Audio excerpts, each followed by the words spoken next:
picture a house so grand it makes your heart stop. Now fill it with marble fireplaces, silk wallpaper, chandeliers worth more than a working man earns in 10 years. Add a dining table that seats 20, a wine cellar with 800 bottles, and a drawing room so perfectly maintained it looks like nobody has ever actually breathed in it. That's a Victorian townhouse in Belgravia, London. 1881. Now go up. Keep going. Past the family bedrooms with their goose-down mattresses and their warming pans. Past the nursery. Past the guest rooms. Past the linen closets that smell of lavender. Keep going up. Up the servants' stair. The narrow one. The steep one. The one you're never supposed to be seen using by the family.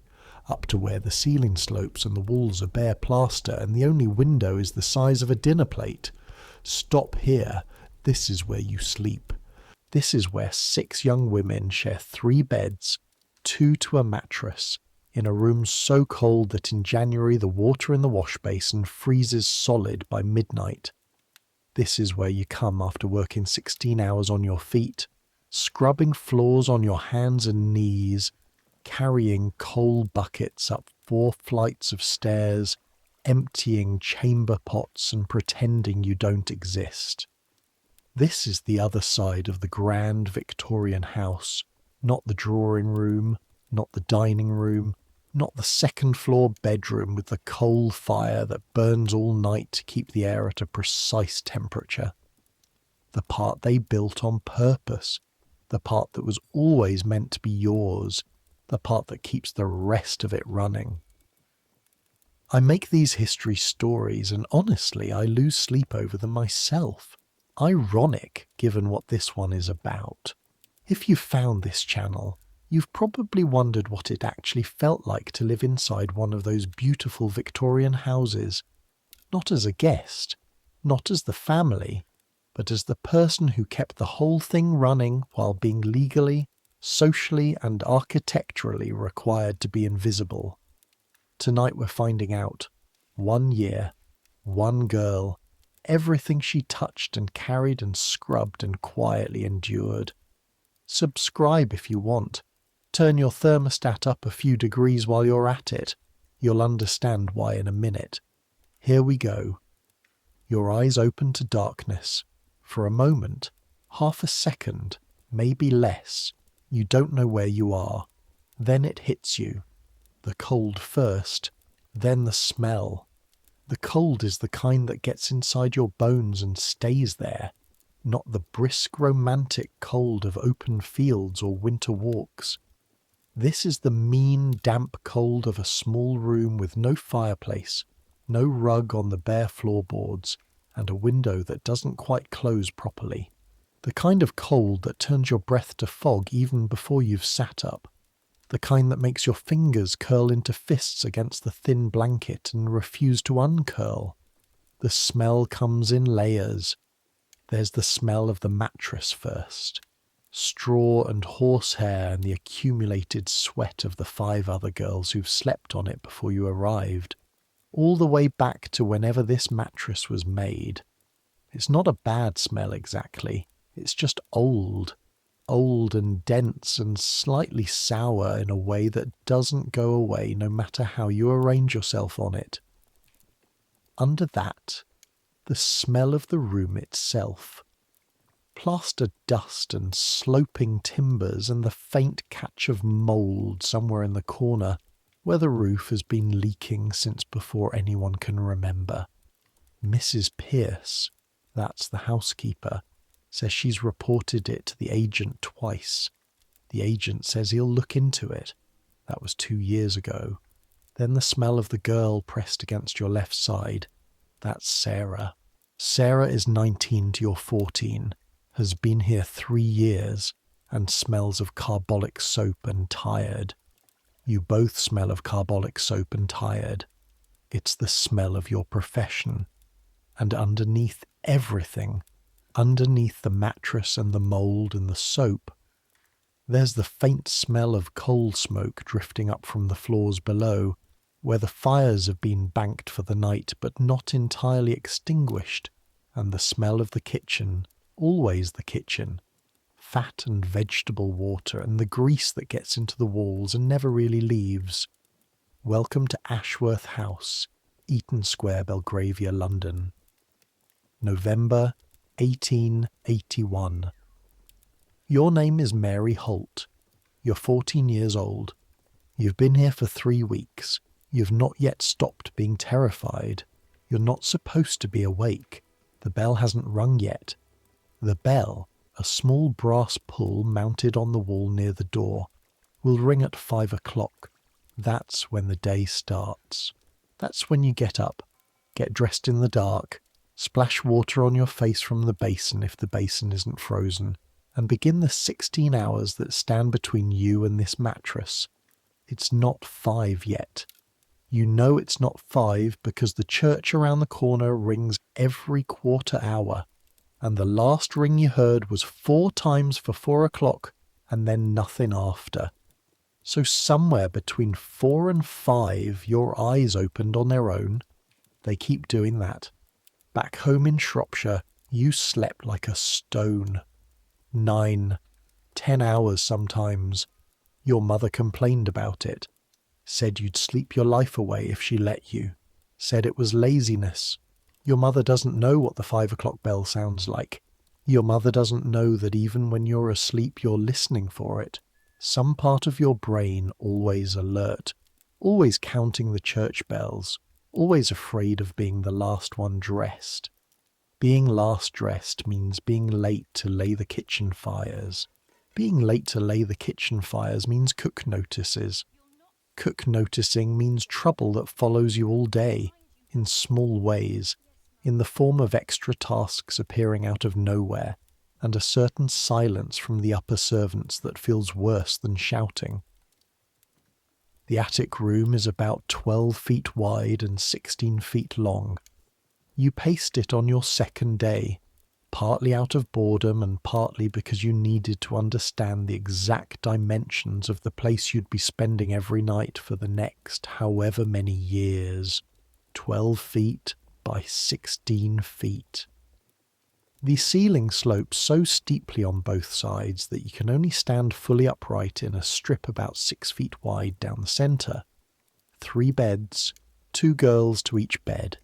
You and Sarah share the one nearest the small window, which at the moment is casting a thin rectangle of grey-black London light across the floor.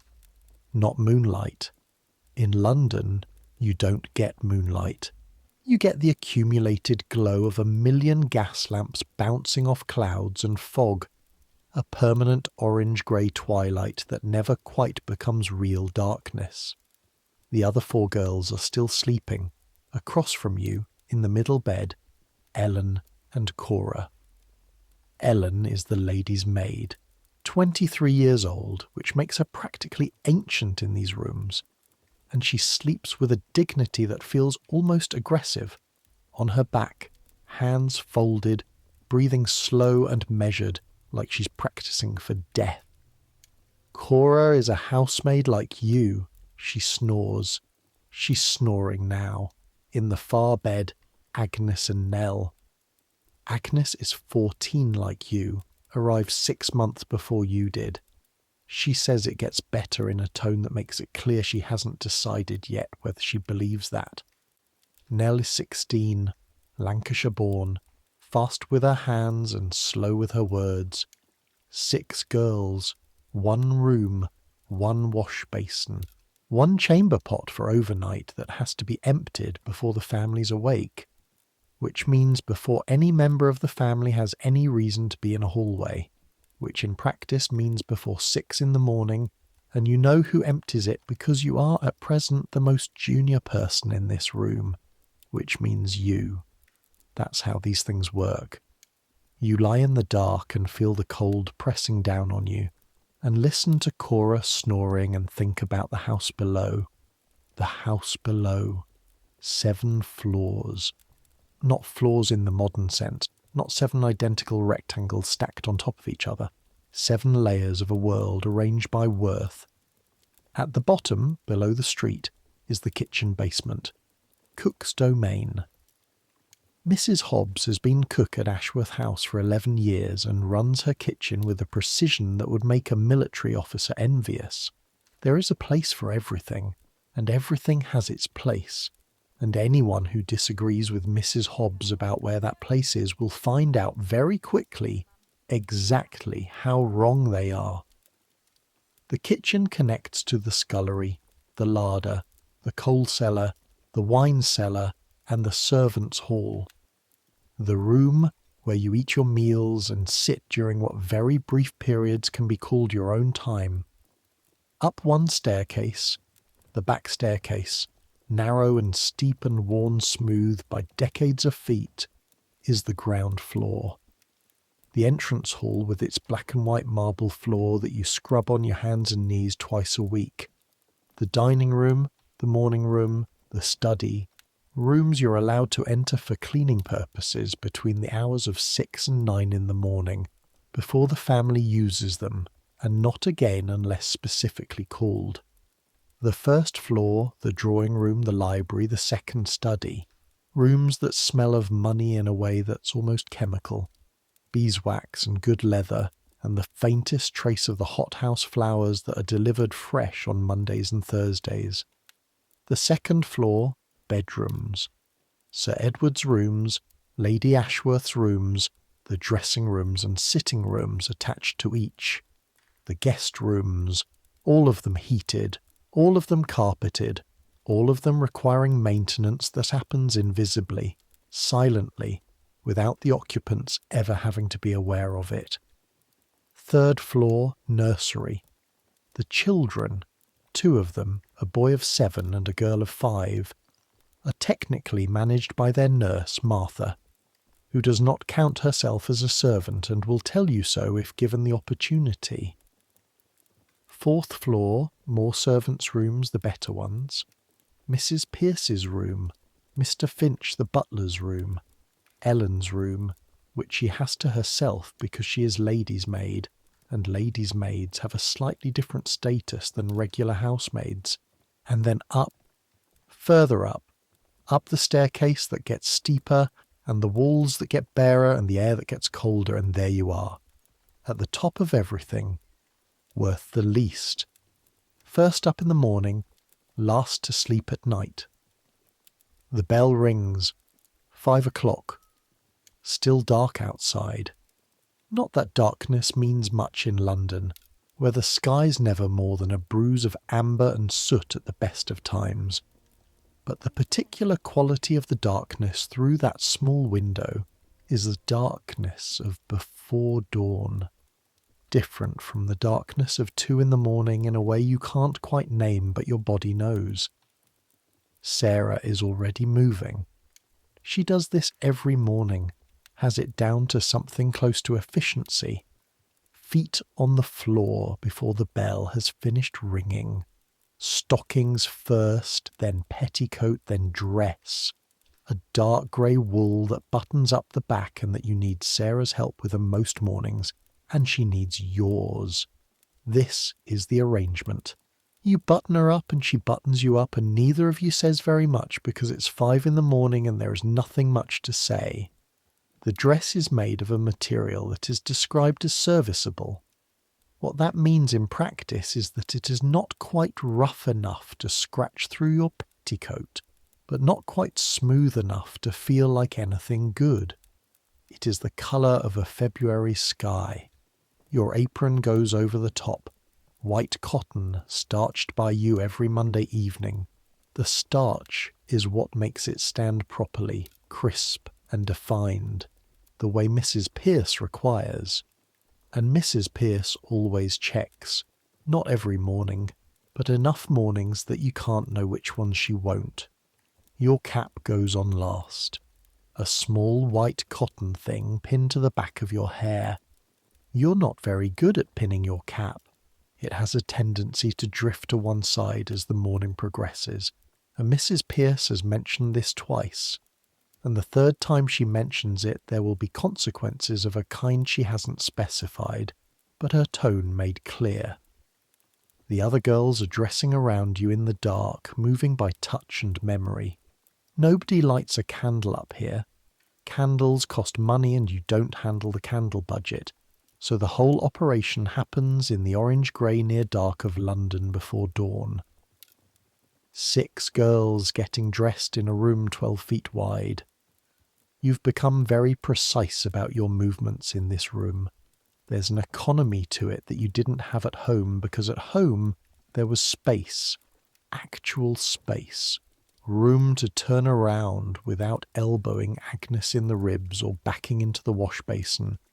The wash basin. The water in it is cold.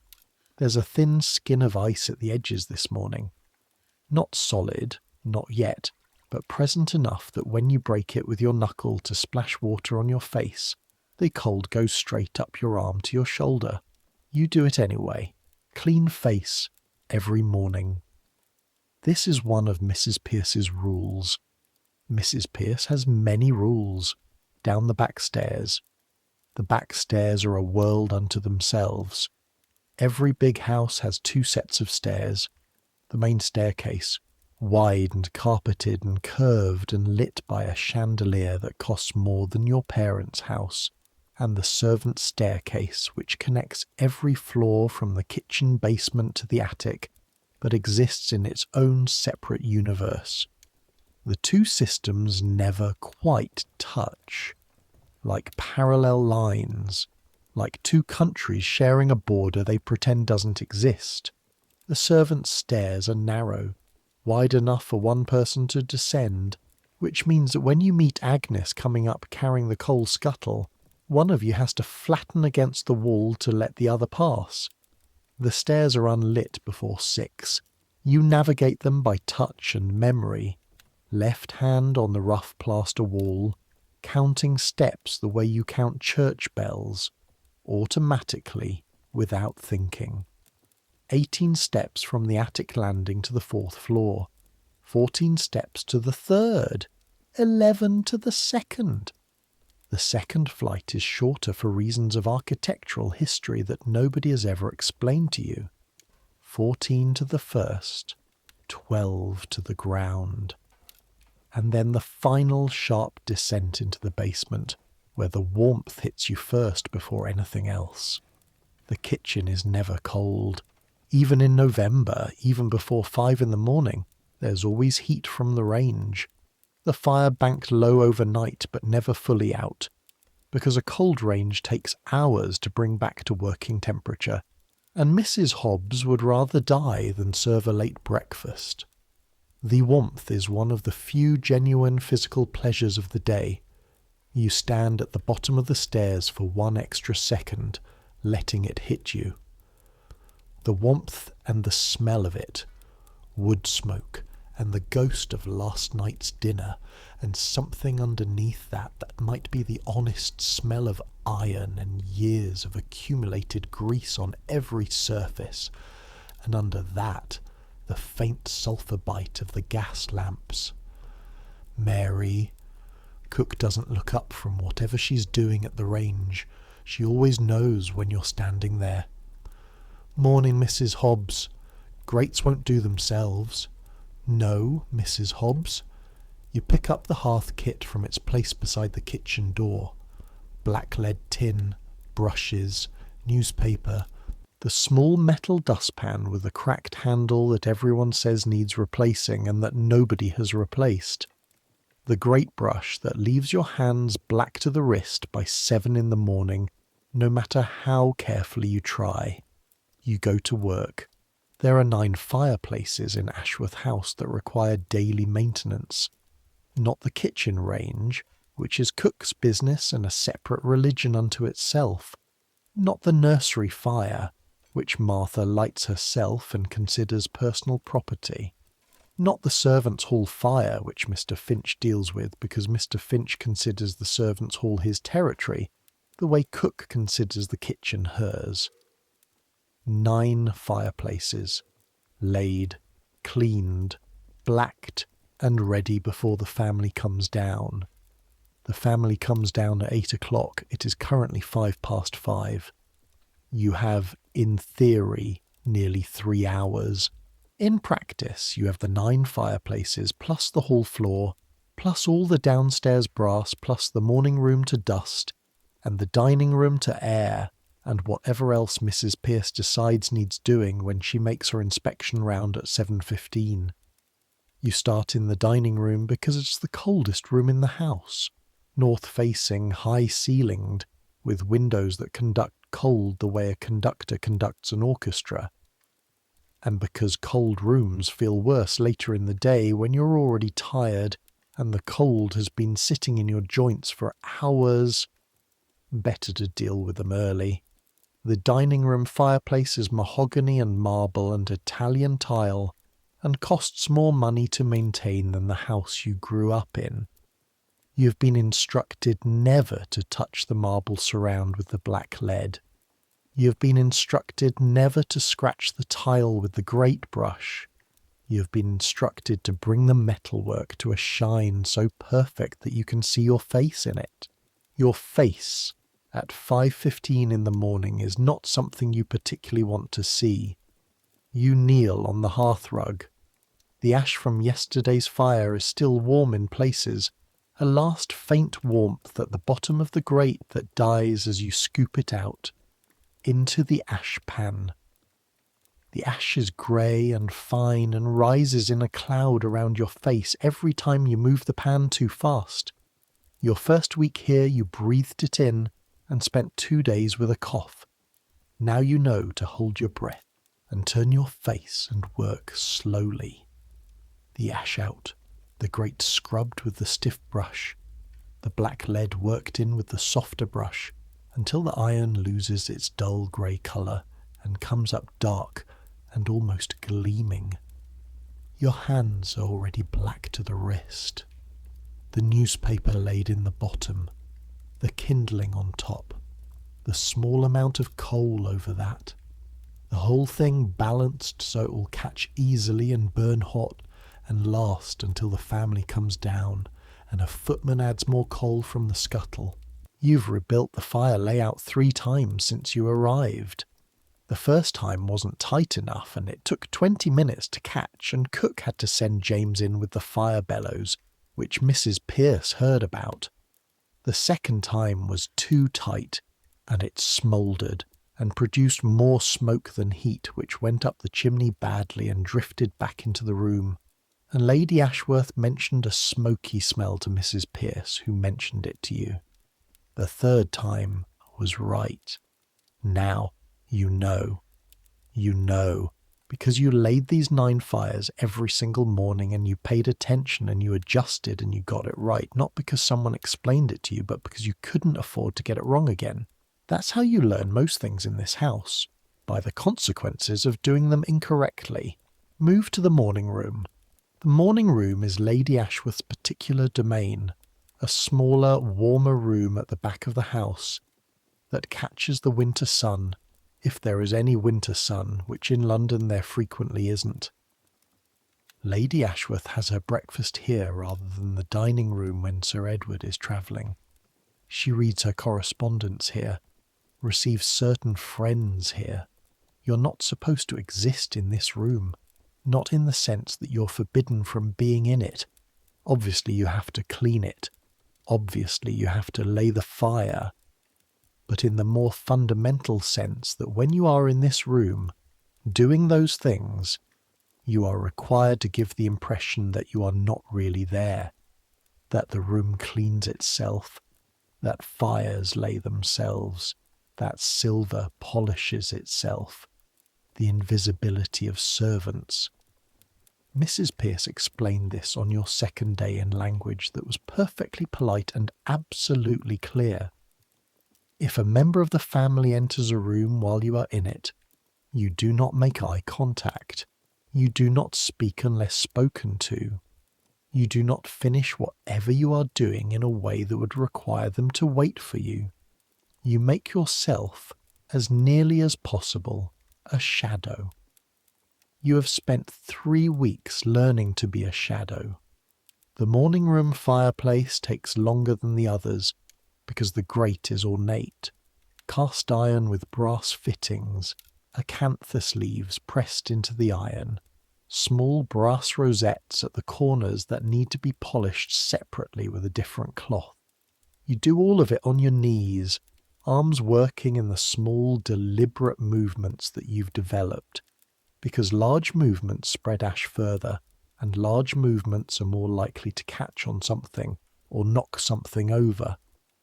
There's a vase on the shelf above the fireplace, blue and white, Chinese probably, or English made to look Chinese, which amounts to the same thing in terms of what happens if you break it. You don't know exactly what happens if you break it. It hasn't happened.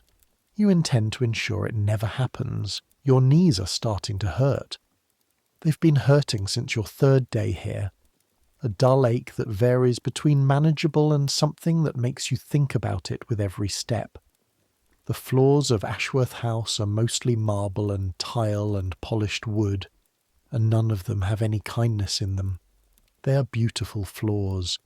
They are floors that were not designed with the knees of the person scrubbing them in mind. You work through the ache the way you work through the cold. You don't think about it directly. You focus on the task in front of you. The grate, the brass rosettes, the soft cloth on the small surfaces. The clock on the morning room mantelpiece reads 5:38. You have 8 fireplaces to go. This is what nobody tells you about service. Not the specific physical details. Those you expected more or less in the vague way you'd been told what to expect by your mother, who had a cousin in service, and by the employment registry woman who placed you, who said it's hard work. You'll find it hard at first, in the brisk tone of someone who has never done it. What nobody tells you is the weight of it. Not the weight of the coal scuttles, though those are heavy enough. A full scuttle weighing close to 30 pounds, and you carry 3 or 4 a day upstairs that were not designed for ease of navigation with a heavy load. Not even the physical weight of the work, the weight of the hierarchy. In your village in Shropshire, everyone knew everyone. The butcher's family, the schoolteacher's family, the vicar's family, your family. Everyone knew where everyone stood, and there was comfort in that, even if your position wasn't especially high. Your father is a farmhand. He's not rich, but he has a name and he has standing and he exists. Here, you don't exist. Below stairs, and you need to understand what this means, really understand it. There is a hierarchy as rigid and ruthless as anything the family above practices. Mrs. Pierce at the top. Mr. Finch alongside her, with the slightly awkward standoff of authority that exists between housekeepers and butlers, in houses where neither wants to admit the other has equal standing. Then cook, then the lady's maid, then the footman, then the housemaids in order of seniority, then the scullery maid, and you, the tweenie. That's actually what you are. Not exactly a housemaid, not quite a kitchen maid, a between maid, a tweenie, the person who does the overflow work from both sides. You help cook in the mornings and early evenings. You work under the housemaids during the day. You belong to no clear camp, and so have the loyalty of neither. Sarah is kind to you because kindness costs her nothing, and she has a practical heart. Agnes is wary of you in the way that junior servants are always wary of whoever is slightly below them. If you advance, you threaten her position in the queue. Ellen ignores you entirely, which isn't unkindness, it's just the practiced indifference of someone who has learned that emotional energy spent on tweenies is emotional energy wasted. And Mrs. Pierce sees everything. Mrs. Pierce runs the household the way a clock mechanism runs. Everything meshed together, everything moving in relation to everything else, the whole machinery of it invisible and silent and correct. She is 46 years old and has been in service since she was 12. She has worked in 3 great houses. She keeps notes in a small ledger on everything. When linens were last turned, when silver was last polished, which suppliers can be trusted and which ones need watching. She has not yet kept a note on you specifically, which you suspect is a kindness. The day she starts keeping a note on you is the day you've become a problem. You do not want to become a problem. By 6:30 you have 6 of the 9 fireplaces done. Your back aches. Your knees ache. Your hands are black to the wrist and the right hand knuckle is bleeding slightly where you caught it on a piece of ornate ironwork in the library fireplace. Barely more than a graze, but the cold air catches it and makes it feel like more. You wipe your hand on the inside of your apron pocket where Mrs. Pierce won't see the blood stain. The library.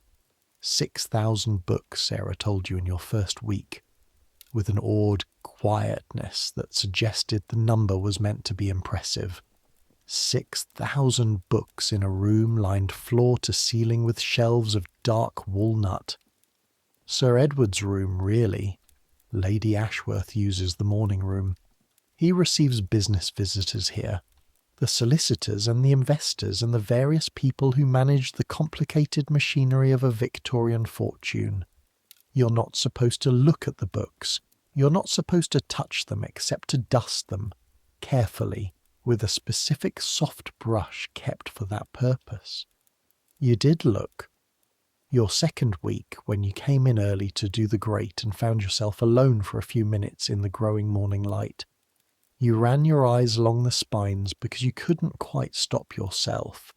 History books, law books, books in Latin and French, a whole shelf of something that looked like it might be literature, novels perhaps, or poetry, and one shelf near the window, at eye level if you stood at your full height, with books whose titles you couldn't read because the gold lettering had worn nearly away, and you would have had to take them down to see, and you weren't going to take them down. But you wanted to. You know how to read. Your village school. 2 years before you had to stop and start helping your mother. Not well enough for books in Latin, but well enough. You make yourself not think about it. Wanting things that aren't available to you is a way to make yourself miserable, and misery makes you slow, and slow means trouble. The 3 remaining fireplaces done by 7. The kitchen floor swept. The hall floor done on your hands and knees with the soft mop and the bucket of soapy water that gets cold within 5 minutes, and then you're scrubbing with cold grey water and wondering if the floor actually gets cleaner or just gets moved around. The hall floor is Italian marble. Black and white diamonds. Beautiful, if you're standing at the top of the main staircase looking down at it. From 6 inches above it with your hands in cold water, it is 17 feet of marble that shows every mark. You think about the person who laid this floor. Somewhere in the 1850s, someone, probably not one person, a team of people, brought these marble tiles from Italy or from a London importer and fitted them piece by piece into the subfloor and grouted them in and stood back and admired them. And then for the next 30 years someone on her hands and knees has been cleaning them before 7 in the morning so that the family can walk across them at 8 and see nothing but beautiful marble and think nothing about it. That's the contract. Your labour in exchange for their obliviousness. You're not angry about it. You don't have the energy to be angry about it. It's just true, the way weather is true, the way the cold in the attic is true. It's the shape of things. 7:15. Mrs. Pierce's inspection. She comes down the main stair from her room at 7:14, always. You know this the way you know the church bells. Not because you time her, but because your body has learned her schedule and flinches slightly in anticipation of it at 7:12. Mrs. Pierce is a tall, thin woman with light brown hair going grey, and the kind of face that is kind when it is kind and frightening when it is not, and gives you no warning in advance of which it is about to be. She dresses better than you, but not as well as Ellen. She wears a housekeeper's keys on a chain at her waist. A bunch of them, 7 or 8 keys to the various locked storerooms and the wine cellar and the linen cupboard, and they clink quietly as she walks, a small advance notice of her approach. She inspects the hall floor first.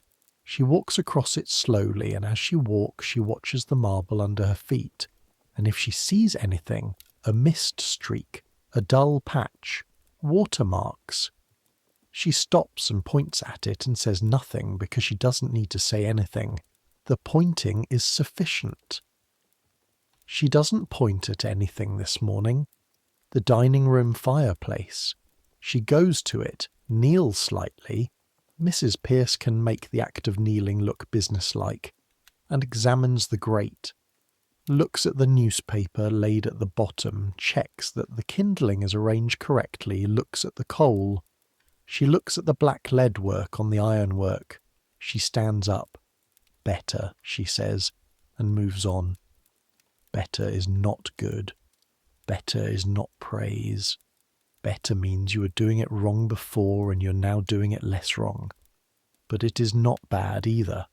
You let out the breath you've been holding. Breakfast for the servants is at 8. By 8, the family breakfast is being served in the dining room. Scrambled eggs and kidneys and kedgeree and toast and whatever else cook has prepared. And you're in the servants' hall with a bowl of porridge and a cup of tea. The servants' hall is a long, narrow room in the basement next to the kitchen. A table that seats 12, though there are usually only 7 or 8 of you for meals. Wooden chairs, plain ones. A fireplace that smokes slightly in certain wind conditions. A window set into the ceiling at ground level. You can see the feet of people passing on the pavement outside, their boots and their trouser hems, their whole upper existence completely invisible from where you sit. You eat quickly, not because there's a rule about it, there isn't, not formally, but because quick eating is a habit you've developed since arriving in this house. The habit of treating all meals as things to get through rather than things to experience. Because every moment you spend at the table is a moment when work isn't being done and work not done has consequences. The porridge is adequate. That's the right word for most of the food you eat here. Not bad, not good. Adequate. Filling. Made with a certain briskness that suggests it was cooked with efficiency in mind rather than pleasure. Last night's supper was mutton stew and bread, and a wedge of cheese the size of your palm. Last Sunday there was roast chicken, the tail end of a roast that the family had the day before, picked over by cook, and stewed with onions and whatever else was available. But real chicken, actual meat, better than most of what you ate at home. That's a thing people don't understand about service. You don't eat badly. Compared to what you had at home, your mother's careful economy, the way food got divided into smaller and smaller portions as the week went on, you eat reasonably well. You just have no say in any of it.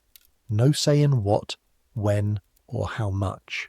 James the footman sits across from you, eating fast because footmen have to be ready in the dining room when called.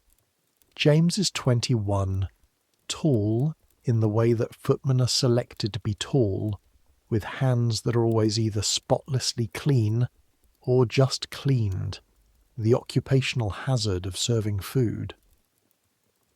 Lady asked for the drawing-room fire built up by 9, he says to no one in particular, because information in the servants' hall is distributed to the air, and whoever it concerns will pick it up. Sarah catches your eye. That means you. You're the one who builds up fires between morning and whenever they need attention. You nod. Understood. Drawing-room fire built up by 9. Porridge finished. Tea drunk, fast, hot enough to burn slightly going down, which is fine because the heat will stay in your chest for maybe 10 minutes, and 10 minutes of internal warmth is not nothing on a November morning in a house that is heated entirely for the benefit of people who are not you. Back to work.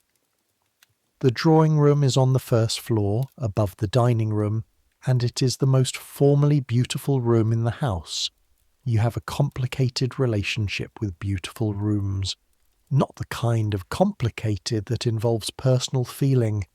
You don't have the time or the permission for personal feeling about your employer's furnishings.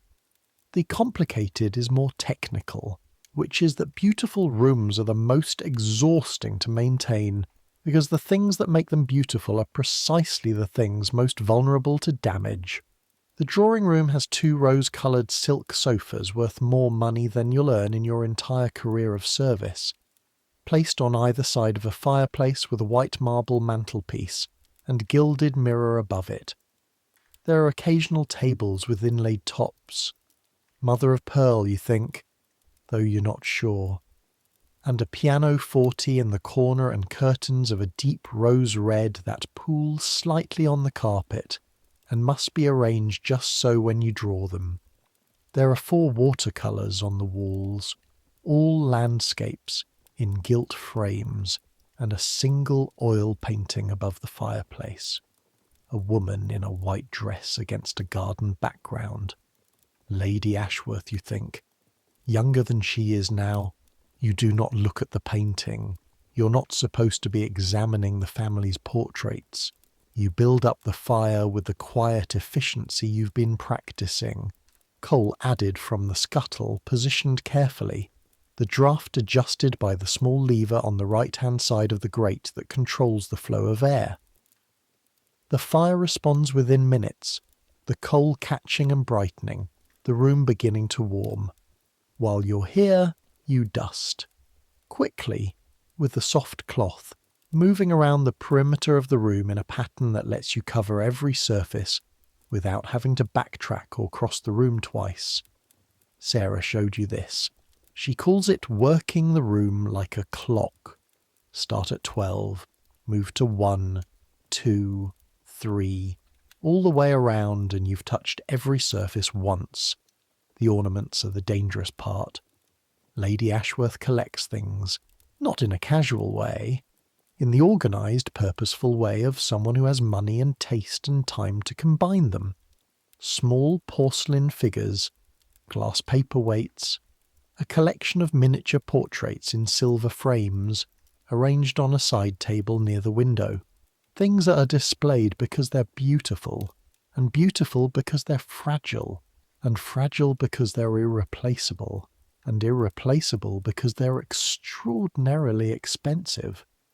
You dust around them without moving them. You've learned to judge whether something needs to be moved to dust under it based on factors that include the thickness of the visible dust, the proximity to the edge of the surface, and your own current level of fatigue. Because tired hands move differently than rested hands, and tired hands have caused more broken, expensive objects than careless hands ever have. Your hands are always tired by this time of day. They were tired before this time of day. The drawing room done to your satisfaction, which is to say done to a standard that will pass Mrs. Pierce's mid-morning round. You gather your things and back out of the room, closing the door with the specific quiet click that you've mastered, because letting a door bang when you're trying to be invisible is a fundamental failure of the entire project. Into the corridor, down the servants' stair.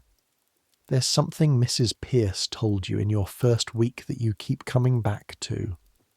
She was showing you the linen cupboard, a small room on the second floor that smells of lavender sachets and clean cotton, and the ghost of starched things past. And she was explaining the system of rotation, which linens get used when, which ones go to the laundry on what day, how you mark them to distinguish one household's linen from another at the laundry. A very detailed explanation of a very specific system, and at the end of it she said, I know this seems like a great deal to remember. It is a great deal. You'll find that everything in this house is a great deal, but all of it can be learned, and all of it must be learned, and once you've learned it, it will become second nature, and once it becomes second nature, you'll stop noticing how much you know. You've been thinking about that. The idea that one day you'll stop noticing. Right now you notice everything. You notice every floor you scrub and every fire you lay. You notice the cold in the attic and the weight of the coal scuttle, and the way your knees feel on marble at 5 in the morning. You notice the exact quantity of effort required to be invisible.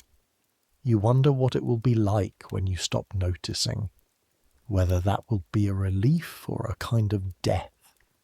Mrs. Pierce doesn't seem to notice. She moves through this house with the practiced ease of someone who has lived in it for years, attending to its needs the way a gardener attends to a garden. Not from love exactly, or maybe from a very particular kind of love. A love of the work itself and the systems and the correct functioning of things. She takes quiet satisfaction in a smoothly run day. You've seen it in her face when things go well, a small internal settling. She also takes, you have noticed, careful note of what goes wrong. Not dramatically. Not in the way of shouting or dramatics. Those are Cook's methods when provoked.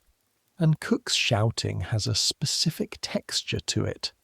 A kind of theatrical rage that frightens you less than it probably should because it rises and falls quickly. Mrs. Pierce is quieter than that. Mrs. Pierce keeps her corrections close and precise. She addresses the specific failure, not the person. The south parlour window needs repolishing rather than you didn't polish that window properly. The distinction is small, but it matters. You try to learn from this too, though you're not sure yet what you'd apply it to. November moves into December. The house changes for it. Holly and ivy and the smell of pine resin and beeswax, and boxes arriving from Harrods, with things in tissue paper that you're not asked to unpack but that get delivered to the various rooms by James or Mr. Finch. The Christmas preparations in a house like this are elaborate in a way that filters down to you as additional work. More silver to polish, more room preparations, the ordering of everything for the large dinner that happens on Christmas Eve, the preparations for the guests that stay through New Year. The attic gets colder. You knew winter would make it colder. You knew it academically, the way you know that things on the other side of a wall will get worse before they get better. But academic knowledge and the actual physical experience of lying in your bed at 11 at night, listening to the wind get through the gap in the window frame and feeling the cold make your ears ache inside the blanket. Those are different things. You've acquired in the past month 2 additional strategies against the cold. The first is the hot water bottle. Cook lets you fill a stone bottle from the kettle before bed if you ask. If she's not too busy, if you ask in the right tone and at the right moment. The right moment is after supper, when the kitchen is winding down and Cook's mood has settled into the mild satisfaction of a well-completed day. The hot water bottle placed at your feet under the thin blanket extends the warmth of lying down by perhaps 20 minutes. 20 minutes of warmth. You cannot overstate what this means at 11 o'clock on a December night in an unheated attic. The second strategy is sleeping in your work stockings. This is not technically correct. You're supposed to change into nightclothes for sleeping. But the nightgown you own is cotton and thin, and was fine for summer and spring, and is not fine for December. And the choice between correct and warm is a choice you have made decisively in favour of warm. Sarah sleeps in her stockings too. She has done since October. She doesn't mention it, and you don't mention it. And when you have the brief encounter with the wash basin and the cold water, every morning you both look at each other's stocking feet and say nothing. This is also, you are learning, one of the quiet economies of servants' life. The things that are technically wrong but practically necessary, tolerated silently by the people above you, because to insist on them being corrected would mean acknowledging that the conditions producing them are unjust. The window is broken because it's broken. It will be repaired sometime. Not now, not soon. In the meantime, you sleep in your stockings. You're in the first floor corridor at 9:45 on a Wednesday morning, 23 days into December, with a soft cloth and a bottle of brass polish, when you hear something that makes you go very still. The sound of breaking, not a crash exactly. More of a sharp, single note, like a bell struck once and then cut off. From behind the closed door of the morning room 15 feet away, followed by silence, then a small, high sound that might be a gasp or might be a word. You stand in the corridor with your cloth and your bottle and you don't move. The rules in this situation are clear. You're not to enter the family's rooms without specific instruction. You're not to approach when a member of the family is having a private moment. You're not to become involved in anything that is not specifically your work. But the sound was a break. Something broke, and whoever made that sound is the one who will have to explain the break to Mrs. Pierce, who will have to explain it to Lady Ashworth, who will decide what it means financially and otherwise, depending on what was broken and in what circumstances. You stand in the corridor. 13 seconds pass. You count them. The morning room door opens. It is not Lady Ashworth who comes out. It is Nell, 16-year-old Nell from Lancashire, who's not supposed to be in the morning room at 9:45 on a Wednesday because her schedule has her cleaning the nursery at this time. Nell's face is the colour of flour. She has both hands pressed against her apron, and you can see from the way she's holding them that she's covering something, and you can see from the shape of her hands that what she's covering is small and possibly in pieces. Her eyes meet yours. You understand immediately. One of Lady Ashworth's miniatures, the small portraits in the silver frames. One of them is now in pieces inside Nell's apron. "I was dusting," Nell says, very quietly. The voice of someone who has just watched their future altar. "How bad?" She opens her hands just slightly. The miniature's glass face is in 4 pieces. The frame itself, small, oval, silver, is intact, but bent at the hinge. Was it just the glass? And the back snapped. Not the miniature painting itself. That matters. That matters enormously. "Take it to Mrs. Pierce," you say, "right now, before she hears about it from someone else. Say it was an accident, say exactly what happened, say you were dusting and it slipped and I know what she'll do. But what she does if you tell her immediately is better than what she does if she finds out later. This is something you know from watching. From paying attention, Mrs. Pierce punishes concealment more than she punishes accidents. Accidents happen. Concealment is character. Nell stares at you. You're 14. She is 16. This should work the other way. "Go," you say. She goes. You stand in the corridor for a moment, then turn back to your brass work. The sconce on the wall, the door furniture, the small brass fittings that keep the corridor's particular beauty maintained. You don't know what will happen to Nell. You won't know until later, when the information passes through the servants' hall, the way all information does, sidelong in pieces, arriving as fragments that you have to assemble. What you know is that you told her the right thing, and that the right thing may not be enough. It isn't enough. Not enough to save Nell from 2 weeks of unpaid wages docked for the cost of repairing the frame, and regilding the back. Not enough to save her from the particular weight of Mrs. Pierce's extended quiet displeasure, not mentioned again after the initial interview but present, a change in the quality of instructions given, a slight extra attention to Nell's work at inspection time. Nell comes up to the attic that night and sits on the edge of her bed and doesn't say anything for a long time. Agnes sits beside her. Agnes has been here 6 months. She knows this. She's seen the look on Nell's face before, or something like it, and she knows what it costs. It doesn't go on forever, Agnes says finally. Nell looks at her. The watching. It doesn't last forever. A few weeks, maybe a month. And then something else happens and the attention moves. 2 weeks' wages.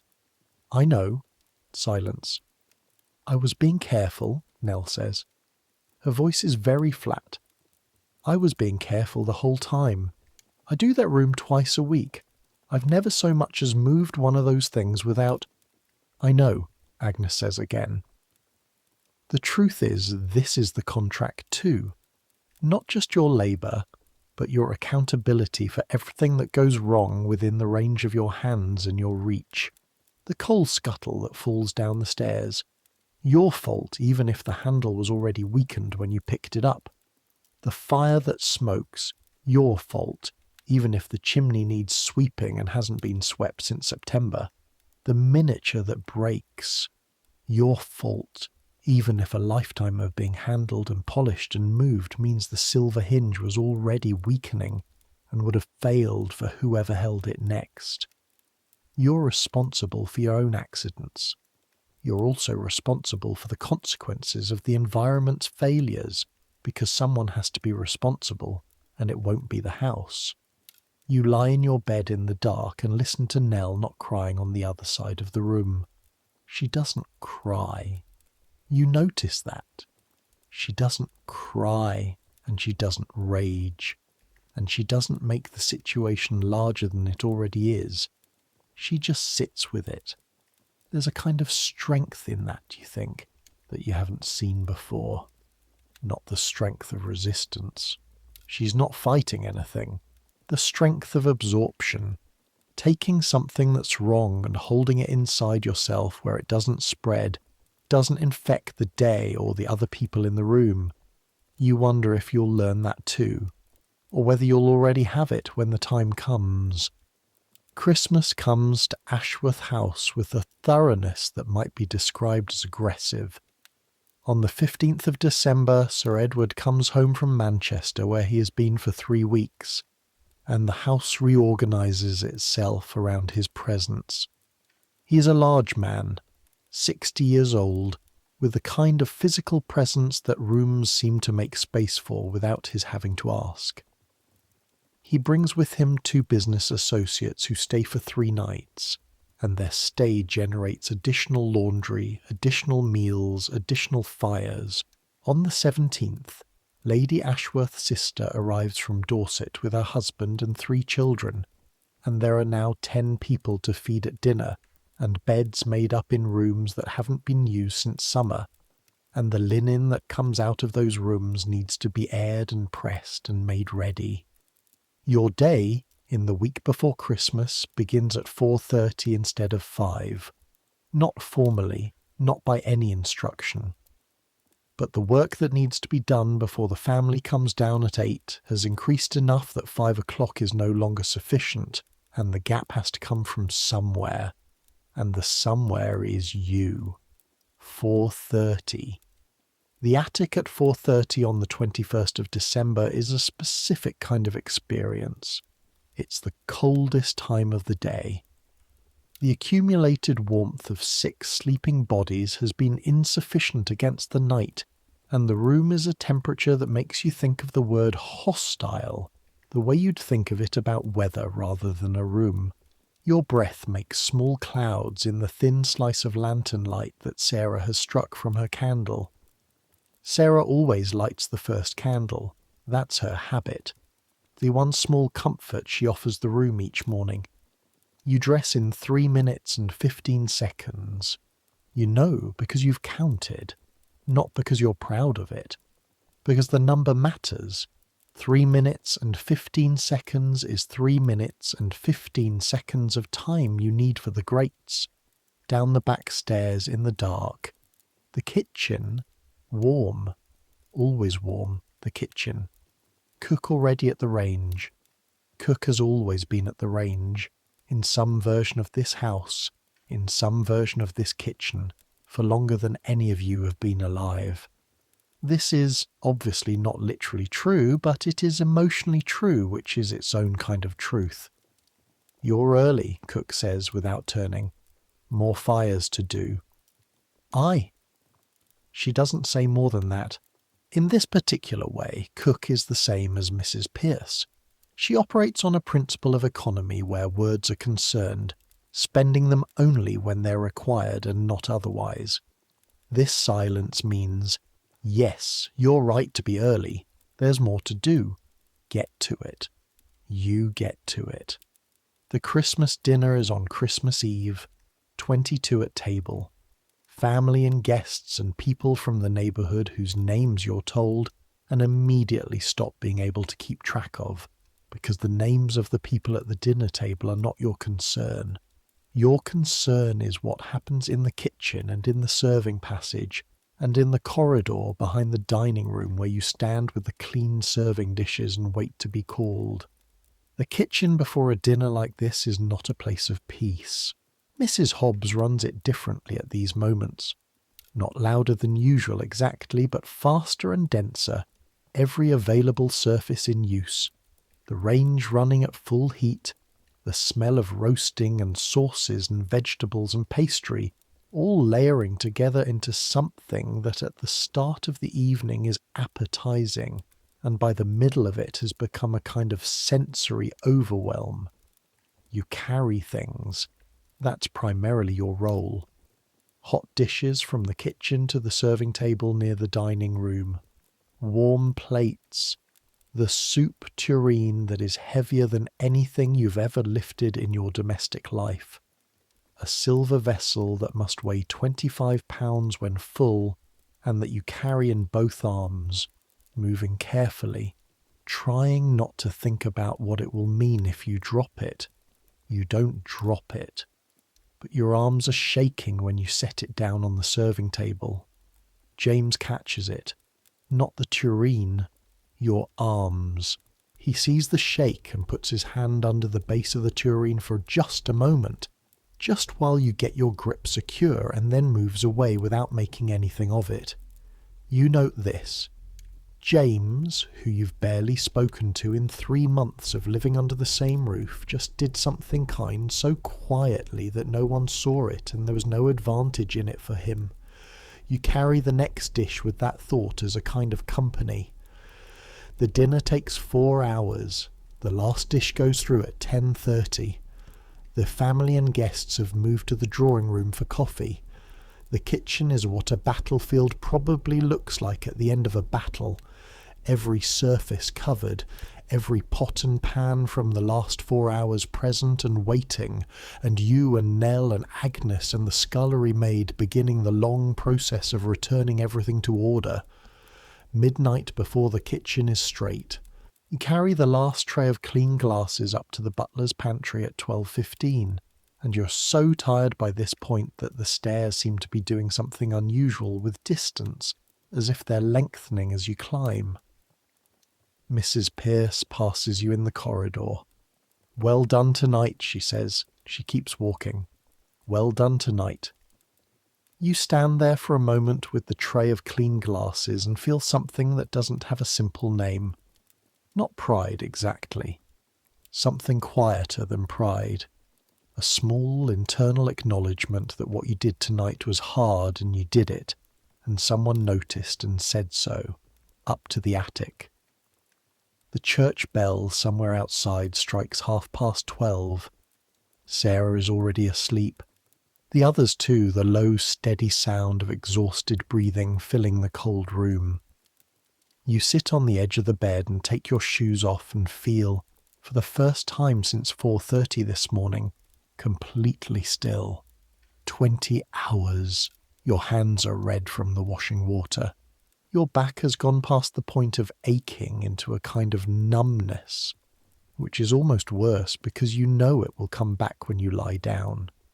Your feet have a blister on the right heel that you haven't had time to think about since you first noticed it yesterday. You're warm enough, fed enough. You're here. You survived this day. You lie down. The ceiling of the attic is close in the dark. The slope of the roof means that from where you lie, it's perhaps 3 feet above your face. You've learned the geography of it the way you've learned everything else in this house, by necessity. The knot in the timber directly above your head. The dark stain in the corner that might be old water damage and might be something else. The small space between 2 boards where the cold comes in. Tomorrow is Christmas Day. The shops are shut. The service is at church. A lighter day. Fewer guests. The family quieter. A certain loosening. Mrs. Pierce has given you the afternoon. An entire afternoon. You lie in the dark and try to think of what you'll do with an entire afternoon and find, slightly alarmingly, that you can't quite imagine it. You've been moving since 4:30 for so long that the concept of not moving has become theoretical. Sleep arrives before you work out the answer. Christmas afternoon and you have 4 hours. You walk. This is what you decide. Sarah has gone to visit a cousin somewhere in Pimlico. Agnes is writing a letter home. Nell is sleeping, which is the right choice, the obvious choice, but you're tired in a way that feels too stretched to sleep. You walk. Out of the servants' entrance, the small door at the side of the house that leads directly to the street, so that you don't have to pass through the main hall and into Eaton Square.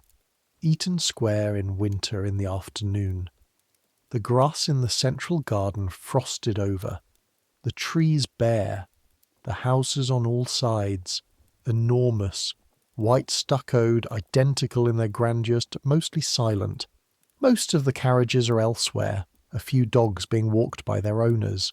You're in your good dress, not your working dress, the other one, the dark blue wool that you save for days off and church.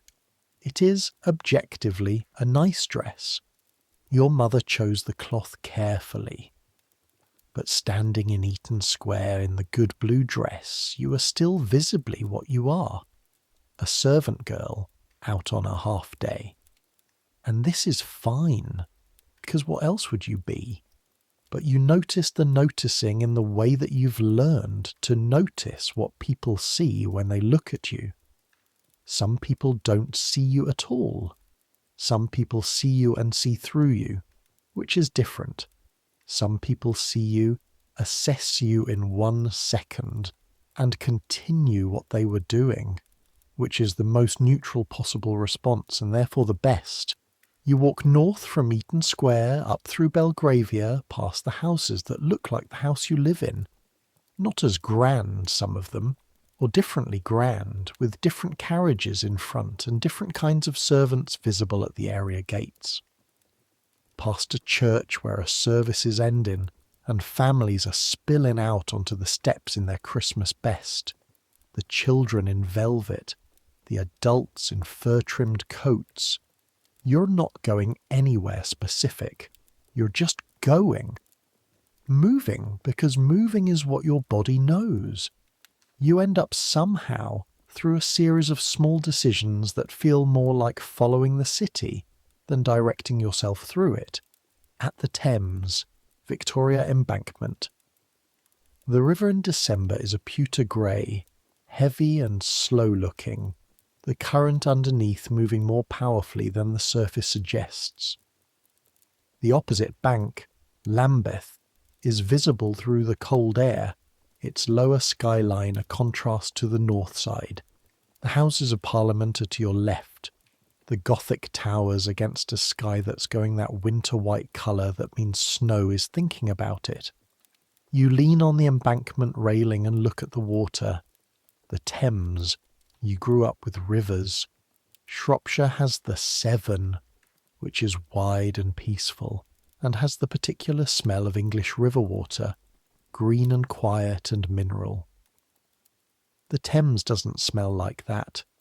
The Thames smells of something much older and more complicated. Salt from the estuary 20 miles downstream, the accumulated business of 1 million people living on its banks for 2,000 years, the ghost of sewage and industry and commerce, and the ordinary residue of the greatest city in the world. It's not a clean smell, but it is an enormous one. You stand there and breathe it. A man selling chestnuts from a brazier on the embankment calls out, and you shake your head, and he moves on. A couple walks past, the woman's hand through the man's arm, both of them looking at the river. A child runs ahead of its nurse and is caught just at the railing edge and lifted back, scolded, laughing. Life, happening in every direction, and you in the middle of it. You think about your family. Your mother will have been up since early this morning. Christmas in your house in Shropshire is quieter than this, but warmer in a different sense. The kitchen where your mother stands is smaller than Cook's kitchen, but it is entirely her own, and the smell of it on Christmas Day is her food, and her choices, and her will. Your father home, your younger brother and sister. You think about the letter you sent 2 weeks ago, 3 pages, your careful small handwriting, the letter you wrote on a Wednesday evening in the servants' hall when most of the others were already in bed. You told them about the house, the size of it, the rooms. You told them about Mrs. Pearce and Cook and Sarah. You didn't tell them about the cold in the attic, because what would be the purpose of that? You told them you were getting on, that you were well, that you had learned a great deal. All of that is true.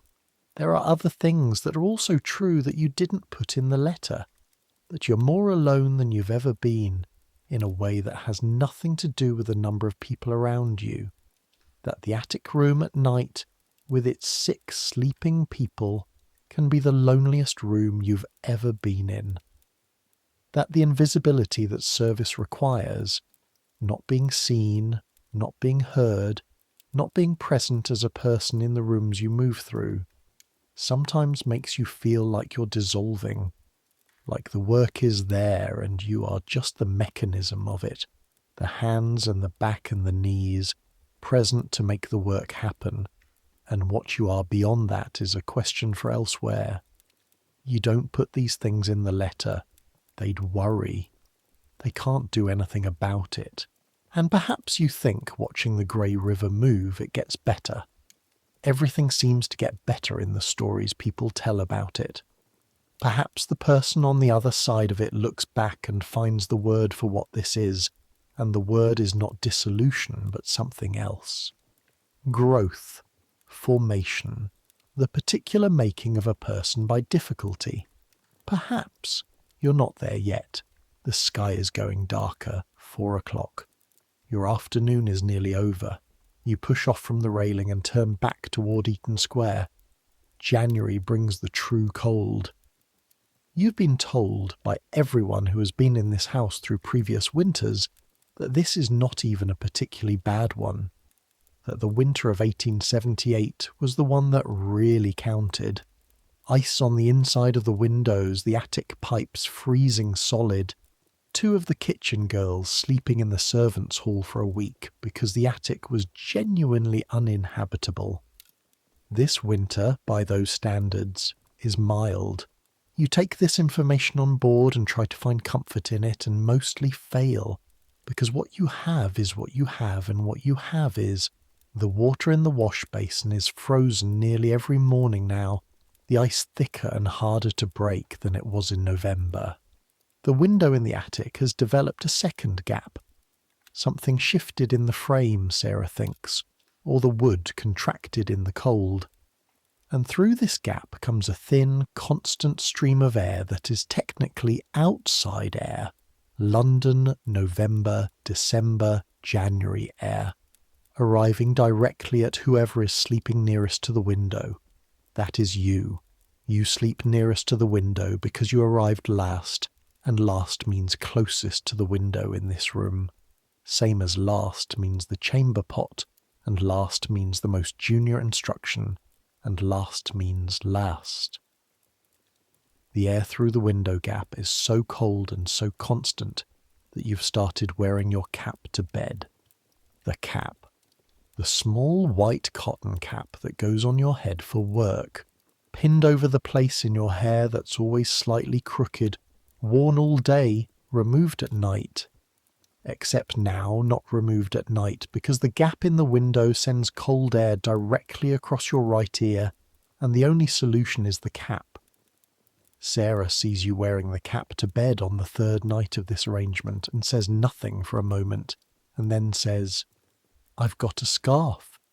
She gets out the scarf, a long wool one, grey, that she wears to church in winter, and wraps it around your shoulders and the part of the blanket near your head, and tucks it in a way that doesn't solve the window gap but reduces the direct impact of it. "Thank you," you say. "You'd do the same," she says, and lies down and closes her eyes. You would. You're pretty sure you would. You lie in the dark with Sarah's scarf around your shoulders and look at the slice of London sky through the small window and watch it pulse with that permanent amber-grey light.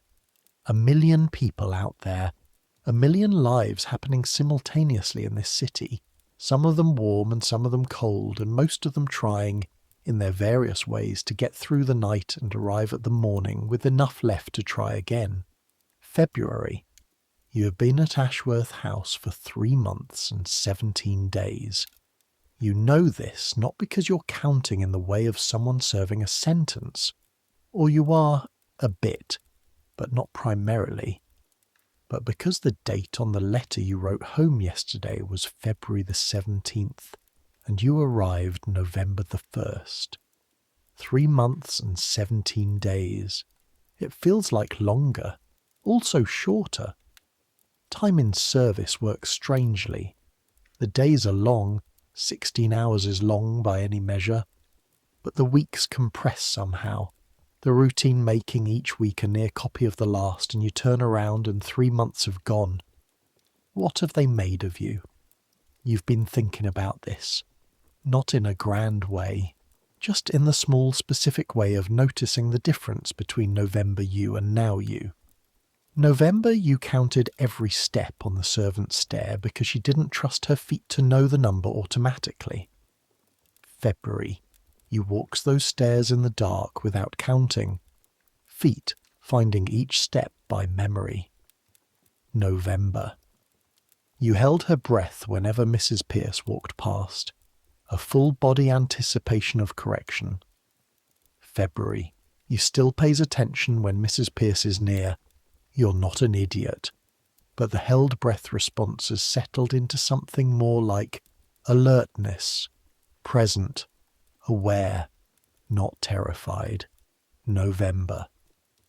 You didn't know which of the fireplaces drew poorly in a north wind, or that the morning room fire needed the damper adjusted slightly on cold days, or that the library fire needed more kindling than the others, because the flue runs at an angle that reduces draught. February, you knows all of this.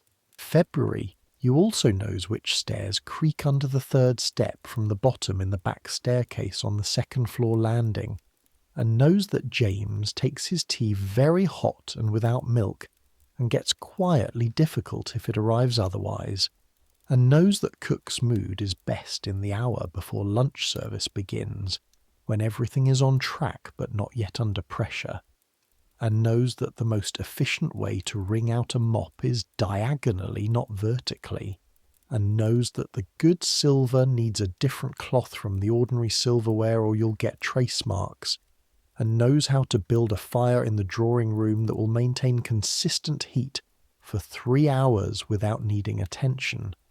You know this house. You don't love it. You're not sure you'll ever love it. But you know it. in the dense bodily way that comes from living inside a thing every day, from attending to its needs with your hands and your back and your time. You know it the way you know the back of your own hand, not by choosing to learn it, but by the accumulated fact of handling it. Is that something? Sarah says yes.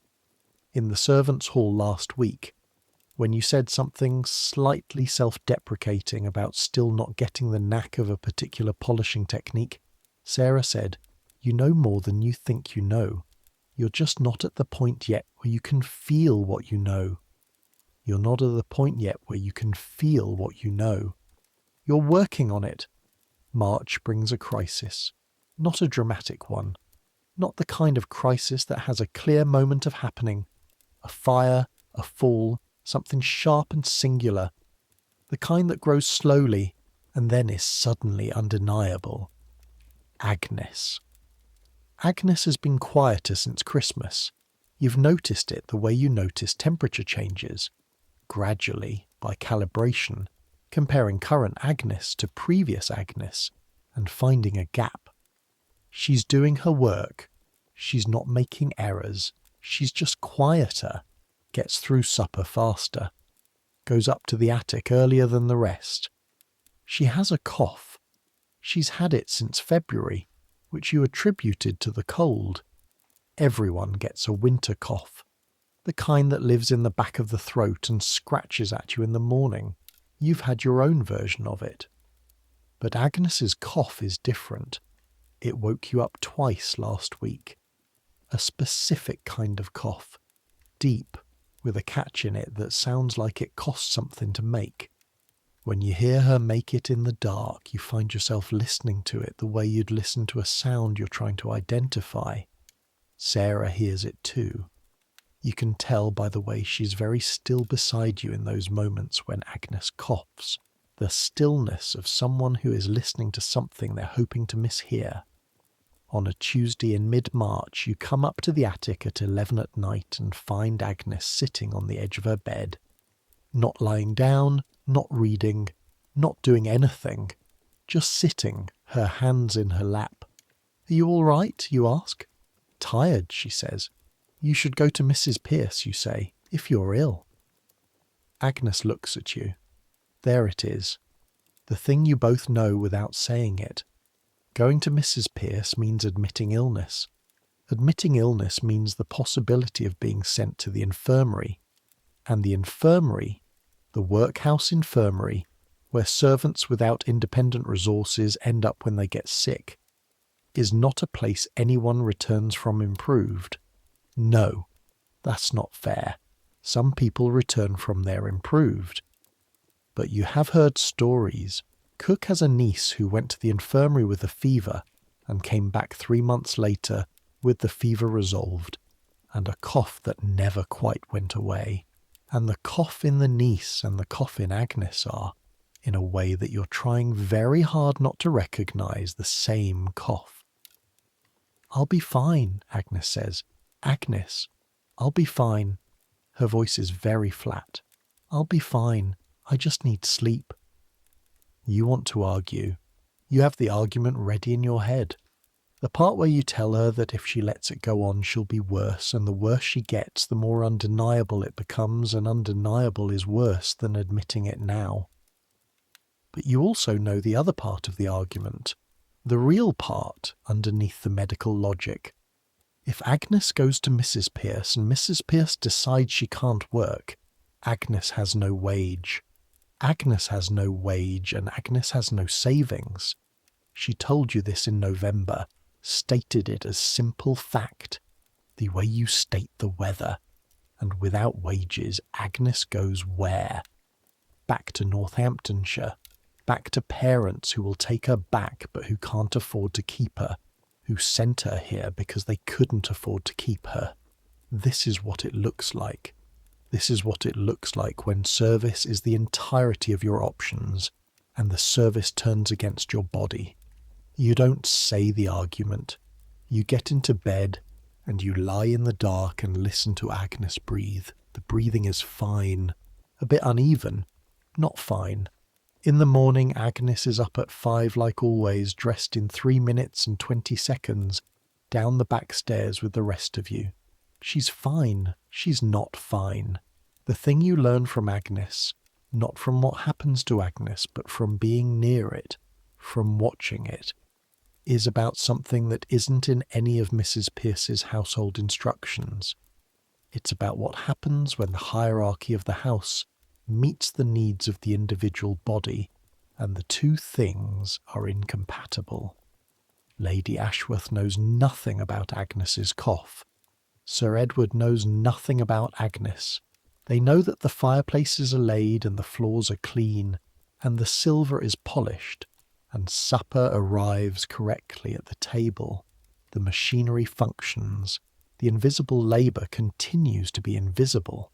They don't know, and they can't be expected to know in the usual architecture of this relationship, that the person laying the dining room fire at 5:30 every morning is a 14-year-old girl who is beginning to have a cough that sounds like it comes from somewhere too deep in her chest, and who went to bed last night in stockings and a borrowed scarf and was cold anyway. The invisibility runs all the way down. You lay the dining room fire on a Thursday in March, and the grate is cold, and the marble is cold, and your hands are cold, and the fire catches on the second light of the match, and you watch it grow, and you think, this is my work, and it is real work, and the people who sit in front of this fire don't know I exist, and that is the deal. And then you pick up your kit and move to the morning room, and then the library, and then the hall. Mrs. Pierce does notice Agnes. Of course she does. She notices everything. She comes to you, not to Agnes, on a Friday morning in late March when you're cleaning the first floor corridor, and Agnes is 20 feet away doing the library windows. She doesn't lower her voice. There's no one else in the corridor. Is she eating properly? Yes, Mrs. Pierce, I think so. Is she sleeping? You think about the nights. She gets tired early. She goes up before the rest of us most evenings. The cough. Not a question. It's been about 6 weeks, you say. Maybe a bit more. Mrs. Pierce is quiet for a moment. I'm going to ask Dr. Whitmore to look at her on his next visit. I'll arrange it as part of the quarterly house inspection, so she doesn't need to feel it's... Mrs. Pierce pauses. So it's less alarming. You look at her.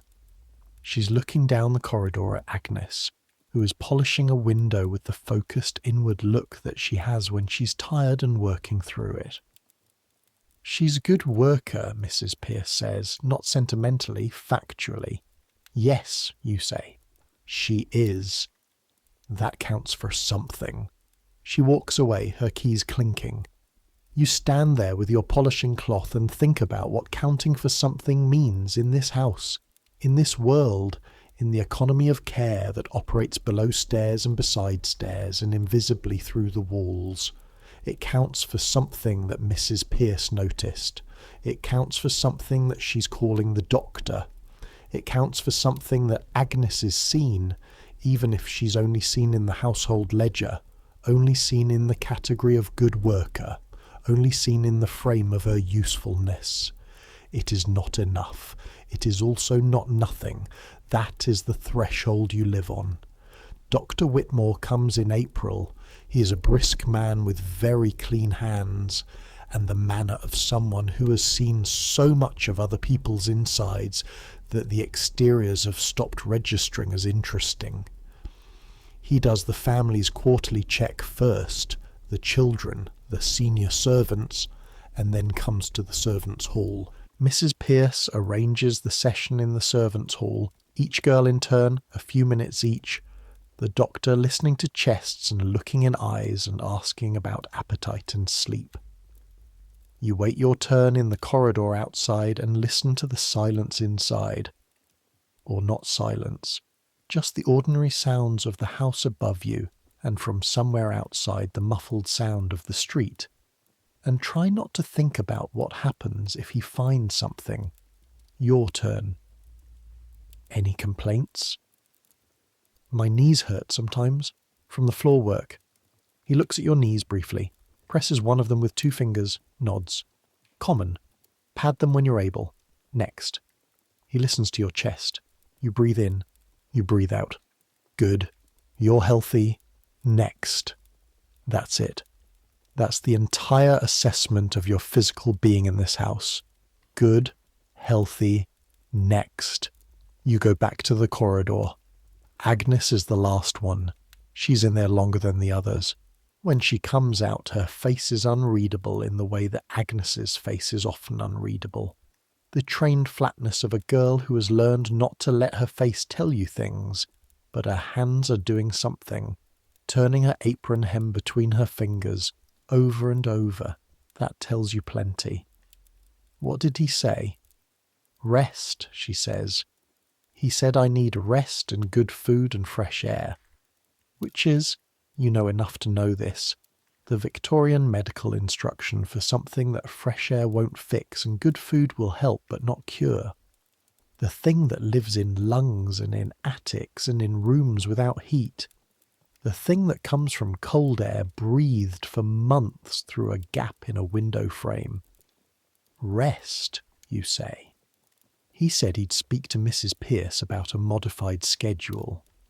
A modified schedule, lighter duties, more time off, which means less wage, because modified duties means less work, and less work means you're not earning your full position. Agnes, I'll be all right. She says it differently this time than she said it in March. Not defiant. More the sound of someone who has moved from denial to accommodation, accepting a difficult thing into the shape of her life. I know you will, you say, because you believe it. Because Agnes is 17, and her body is young, and the world is not always as definitive as it seems in March. You hope you're right. Spring comes into the house gradually, the way spring comes into anything that's been cold for a long time, by degrees, almost imperceptible, until one morning you realize the light through the small attic window is different. Not the orange-grey of winter nights. Something clearer. Something that has actual colour in it. The attic is still cold. The attic will always be cold in the mornings. That's structural. That's the nature of a room under a roof with one window and no fireplace. But there's a difference between cold and dark and cold and light that is not trivial. That makes the difference between waking in what feels like the middle of the night and waking in the early morning. These are different experiences even when the clock reads the same. The gap in the window frame is still there. It'll be repaired sometime. The houses below are stirring. You can hear the city through the walls as you dress. A sound that's always been there. You've always heard it. But in spring it has a different quality. A slight increase in pace or pitch that might be the season, might be your imagination, might be both. Sarah buttons you up. You button her. Agnes is better, Sarah says. She is. This is true. The modified schedule, the doctor's iron tonic, the fact that April is not February. Something in the combination has moved Agnes from the particular grey that she had in March to something closer to her normal colour. She still gets tired. The cough is still there. But it's different. Shallower, more surface. The kind that will leave when the weather fully turns. You're doing well, Sarah says. You're adjusting a cuff button and you pause for a moment. Not long, just a second. Mrs. Pierce told me, Sarah says, that she's giving you a small wage increase in May. You look up. She doesn't usually tell people until it happens. She told me because... Sarah pauses. I don't know why she told me. Maybe so you'd know. Maybe so you'd feel something good before she tells you officially. A wage increase. It's not large. These things are never large. Perhaps 2 shillings a month, which in the world of tweeny wages represents the difference between nothing to spare and something very small to spare. which is still a meaningful difference. But it's not just the money. A wage increase at this level is a judgment, a formal, official household ledger judgment that the work being done is at the value of more than it was valued at before.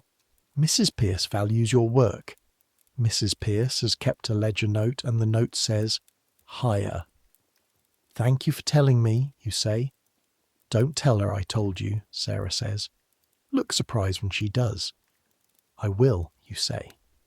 I'm going to practice looking surprised on the stairs. Sarah makes a face at you in the mirror that passes for the glass over the wash basin. It's not really a mirror, it's a piece of polished metal, the kind of thing that gives you a general impression of a face but no detail. And then the church bell rings 5 o'clock and you're both moving. Down the stairs, into the warmth of the kitchen, the grates, the fires, the day beginning the way it always begins. Except today, there is a small, specific warmth inside you that has nothing to do with the kitchen range. It is a Sunday in May when you finally go up. Not above the house, just up. The house has a flat section of roof above the servants' quarters, accessible through a hatch at the top of the back stairs, past the attic landing, up a short wooden ladder that you've walked past every day for 6 months without trying. The hatch is not locked. Nobody has told you not to open it. Nobody has told you to open it. You open it on a Sunday afternoon when Sarah is at her cousin's and Agnes is resting, and the afternoon has a specific quality of space in it that makes you want to go somewhere. Up through the hatch and onto the roof. London. You stand there and you don't say anything because there's no one to say anything to, and you look at it. Not from a hill, not from elevated parkland above a winding river. From a rooftop in Belgravia in the centre of it, 3.5 floors above the street and surrounded by other rooftops and chimney pots, and the grey-brown sprawl of the city extending in every direction. It's not a beautiful view in the way that a planned prospect is beautiful. It's not composed. It's just the city, presented without apology, in its own terms. You can see the chimneys of Ashworth House directly around you, 4 of them, thick Victorian chimneys, now quiet on a Sunday afternoon, no fires burning. You can see the gardens in Eaton Square below, the trees in new leaf, green so specific and fresh in May that you feel slightly startled by it, the way you feel startled by colour after a long time in grey. Further out, the rooftops of Pimlico, Vauxhall Bridge visible in the gap between 2 buildings, the South Bank beyond. To the north, somewhere beyond the buildings, Hyde Park. To the northeast, too far to see but present in your knowledge of the city, the dome of St. Paul's, the tower. The whole geography of the place you've been moving through for 6 months, compressed now into a map you can nearly hold. A pigeon lands on the chimney pot 2 feet from you. It regards you with the incurious expression of a creature that has made its peace with the city and expects the city to make its peace in return. Hello, you say. It blinks. I've been here 6 months, you tell it. The pigeon has nothing to say about this. You stand on the roof in the May afternoon and feel the sun on your face. Actual sun. Not filtered through windows or reflected off marble floors. Direct sun on your actual face. And think about nothing in particular for a few minutes. Just the sun and the city and the pigeon and the 500+ pounds of sky overhead. You'll go back down in a minute. The fires don't stop being fires on Sundays. The morning room will need attention tomorrow at 5:30. The grates are waiting. But right now, for this minute, you're standing on top of the roof in the sun, and London is spread around you like it doesn't know you're here, and you're here anyway. That's yours. That's not nothing. The seasons turn. Summer comes to the attic in a different way than you expected. In winter, the attic was too cold. In summer, the attic is too hot. This is physics. The roof absorbs the heat of the day and radiates it down through the ceiling all night, so that July in the attic is a different kind of suffering than January. Less sharp, more suffocating. The air thick and unmoving, 6 bodies making it warmer with every passing hour. You sleep with the window open. This is only possible in summer, because in winter the open window would mean actual freezing. But in July, the gap that let in cold air all winter is now valuable. A thin current of London night air that smells of coal and horse, and the Thames, and the specific summer smell of 2 million people in a city not built for heat, but which is at this hour at least air. You lie on the thin blanket rather than under it. You take turns with the window side of the mattress. You and Sarah rotate who gets the window side. She suggested this in June and you agreed, and it's worked. An equitable distribution of the slightly cooler air versus the slightly more distant heat. The attic at night in summer sounds different. The city doesn't go quiet the same way in summer. More voices, more horses moving at unusual hours. The sound of laughter from somewhere down the street that seems too loud for the time of night, but you've stopped being surprised by what comes through the walls in London. All of it always arriving. All of it always there. The city making itself known in your sleep. You sleep. You wake. You sleep again. You get up at 5. You've been in this house for 8 months when something shifts. Not in the house. In you. You're in the servants' hall one evening after supper sitting with the mending pile that accumulates throughout the week and gets done on Thursday evenings. Small tears in household linens, a fraying napkin, a hem that needs turning, domestic mending. Work that can be done sitting down, which makes it in some ways the most peaceful work of the week. Ellen is across the table writing a letter. Agnes is asleep already. She's better, functionally, but she still tires early. Sarah is elsewhere. Cook comes in from the kitchen, sets a cup of tea on the table near you without a word and goes back out. You look at the cup of tea. Cook has never done that before. Left a cup of tea specifically near where you're sitting without being asked and without reference to it. You look at the kitchen door. Mrs. Hobbs is back at the range, stirring something that doesn't need stirring. Her back to the room. You pick up the cup. The tea is hot and strong and slightly too much milk, which is how you've been making tea for the house every morning for 8 months. Which means Cook has been noticing how you make your own tea. You sit with that for a moment. This house has been watching you. Not in the hostile sense, in the sense that these rooms and these people and this kitchen range have been registering your presence, your habits, your improvements and your failures and your particular ways of doing things. You've been watched in the way that anything worth watching gets watched, with the specific attention of people who know what they're looking for. And what they're seeing, apparently, is someone who makes tea a particular way and is learning and is worth a cup of tea left without a word. You take a sip, exactly how you'd make it. Winter returns. The gap in the window frame is still there. The agent hasn't fixed it. Mrs. Pierce has reported it a 3rd time. The agent presumably has added it to a list. You have added since last winter 2 pairs of heavier stockings and a knitted bed jacket that your mother sent in October when you wrote to mention, quite casually, that the attic got cold. The bed jacket is grey wool with wooden buttons and is not beautiful, and is warm in a way that makes the gap in the window tolerable rather than cruel. Agnes is better. The summer did what spring promised. The cough is mostly gone.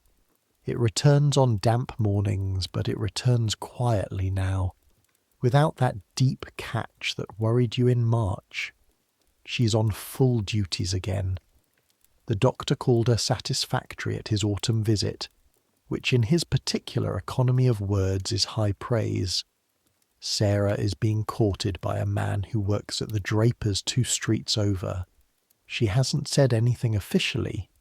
You know because you share a bed, and you've seen the folded notes that appear in her apron pocket and disappear by morning. You don't ask. When she wants to tell you, she'll tell you. Nell has found her footing after the miniature incident. Mrs. Pierce's attention moved elsewhere, as Agnes predicted it would. Nell now goes about her work with a specific determined competence that suggests she's decided to make herself impossible to criticise. You recognise this approach. You've been practising it yourself. James the footman has been promoted to the head of an establishment across the square. A slightly smaller house, but a position of more responsibility. His replacement is a boy named Thomas, who is 17 and too tall for himself, and not yet comfortable in a footman's coat. You gave Thomas 3 pieces of advice on his 3rd morning quietly, while you were both at work in the same corridor. Carry things with your elbows slightly bent, not straight, because the weight distributes better over a long day. When you're sent somewhere urgent, don't run. A hurrying footman looks undignified and the family notices, but walk faster than your normal pace and take the back stairs. And if Mr. Finch tells you something once, don't make him tell you twice. Thomas looked at you. You're 15 years old. He's 17. All right, he said. He's been doing all 3 things. People in this house listen to practical advice when it's given without ego attached. This is something you've learned. You have been at Ashworth House for 1 year and 4 days when Mrs. Pierce calls you to her sitting room. Her sitting room is on the 4th floor, between the servants' bedrooms and the main house proper.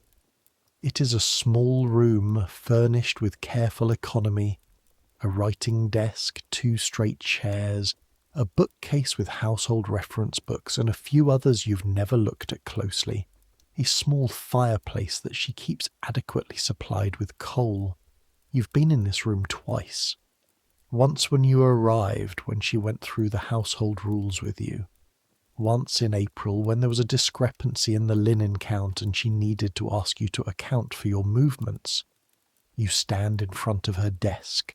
She is writing something. She finishes the sentence before looking up. Sit down, Mary. You sit. You've been here a year. Yes, Mrs. Pierce. You'll have noticed that Agnes's situation has changed. This is true. Agnes's modified duties have resolved into a more permanent adjustment, lighter work, a slightly lower daily obligation. The reasons are the reasons they've always been. The work she was doing needs to be covered. You wait. I'm moving you to full housemaid. The same duties as Sarah, the same wages as Sarah. You sit very still. Sarah will train you through the transition on the additional responsibilities. There are some rooms you haven't been responsible for yet. The bedrooms on the 2nd floor, the nursery, the management of the 2nd linen closet. You'll learn those in the next month. Yes, Mrs. Pierce, she looks at you. You're young for it, she says. Younger than I'd normally do this. But you've demonstrated sufficient. She pauses, and for the first time you see her searching for a word. Sufficient weight. That's what I look for. People who have weight, who bring something solid to the work. Sufficient weight. You think about what it means to have weight at 15. The kind of weight that comes from a year of cold mornings and black grates and the decision, made again and again in small moments, to do the work correctly even when incorrectly will be faster. The weight of keeping quiet when you're angry and acting, when something needs acting on and watching and learning and absorbing the considerable and complicated education of this house. Thank you, you say. Thanks, Sarah, Mrs. Pierce says. She put in a word. She turns back to her writing. The interview is over. You get up. You go out. You close the door with the quiet click. In the corridor, which is empty, you stand for a moment. Full housemaid. The title is not beautiful. The work it means is not beautiful. It is more of the same. More fires, more floors, more brass, more invisible labour performed in the silent rooms of a house that doesn't know your name.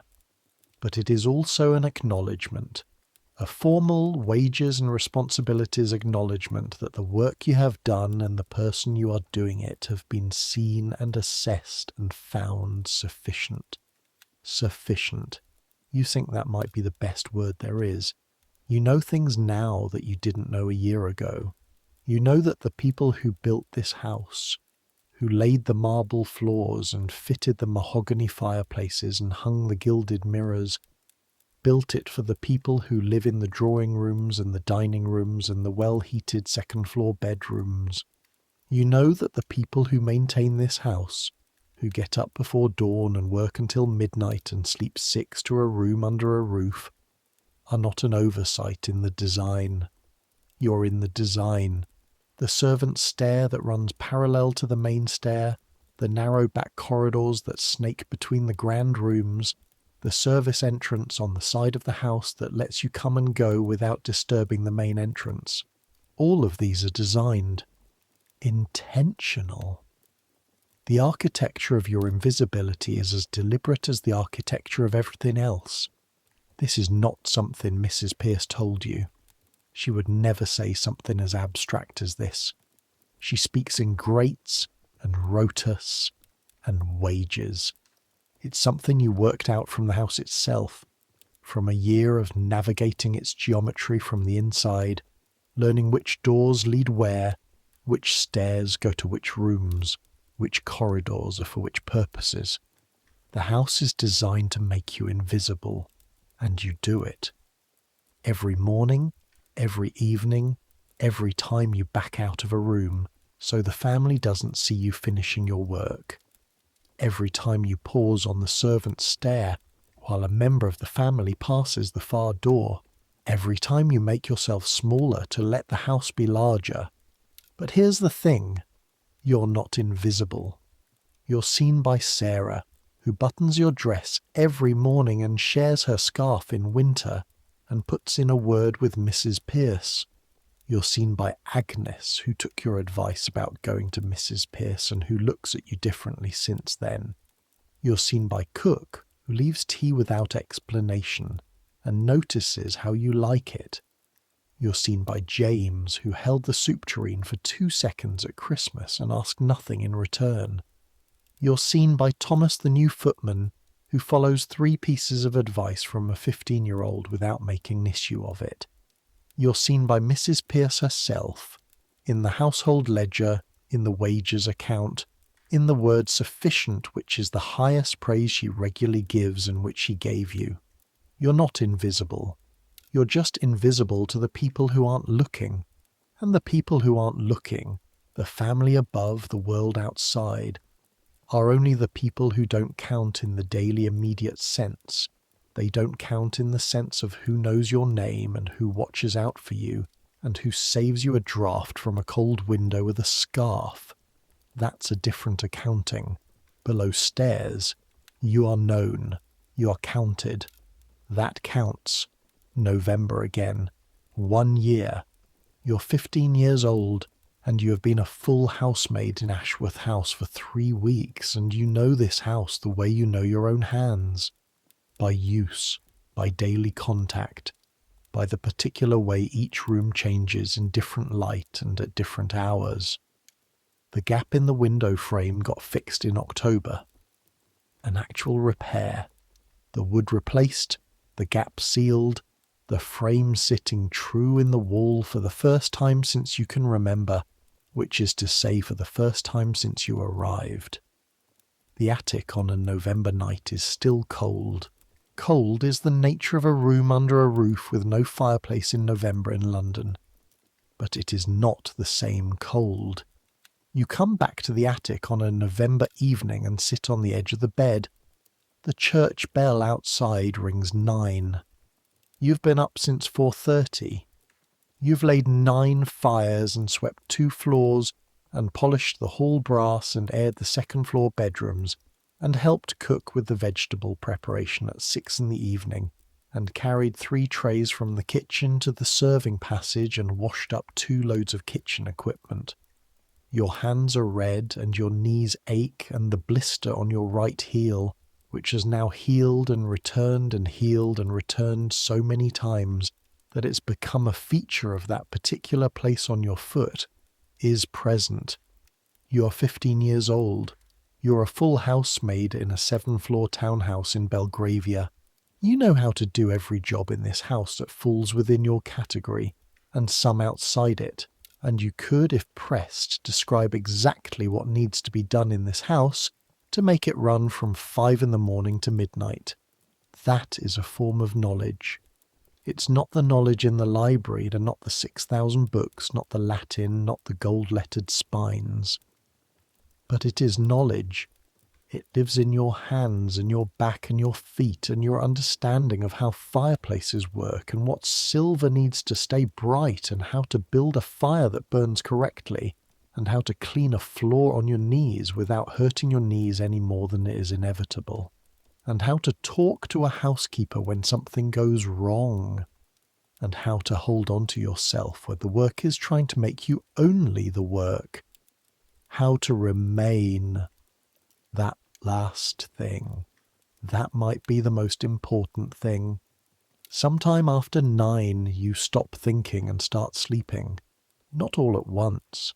The way it happens is gradual, thought by thought, the day releasing its hold on you, the sounds of the house settling into the background. You can hear the city. You always hear the city.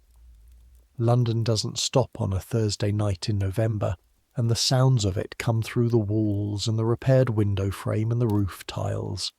A horse in the street below, a door somewhere, the distant sound of traffic on a larger road. The church bell marks the quarter hour, then the half, then the 3/4. These sounds are yours. You've been listening to them for a year, and they've become the specific music of the place you live, the rhythm of this house in this part of this city, and you know them the way you know the stairs, automatically in your body without having to translate. Sarah is asleep beside you. Agnes across the room, her breathing quiet and even. Cora's gentle snoring. Ellen still as a cat. Nell turned toward the wall. 6 girls in the attic. You close your eyes. The cold outside the window is November cold, honest and clean after the summer's particular heat.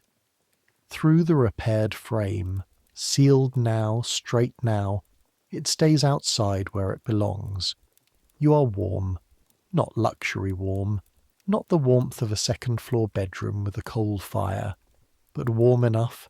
You are fed, not grandly, not according to your preference, but fed, adequately, regularly.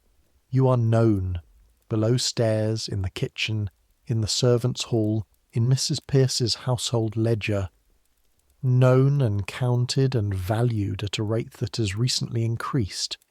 These are real things.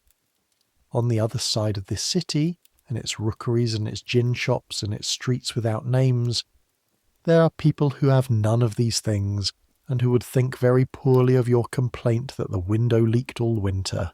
You don't complain.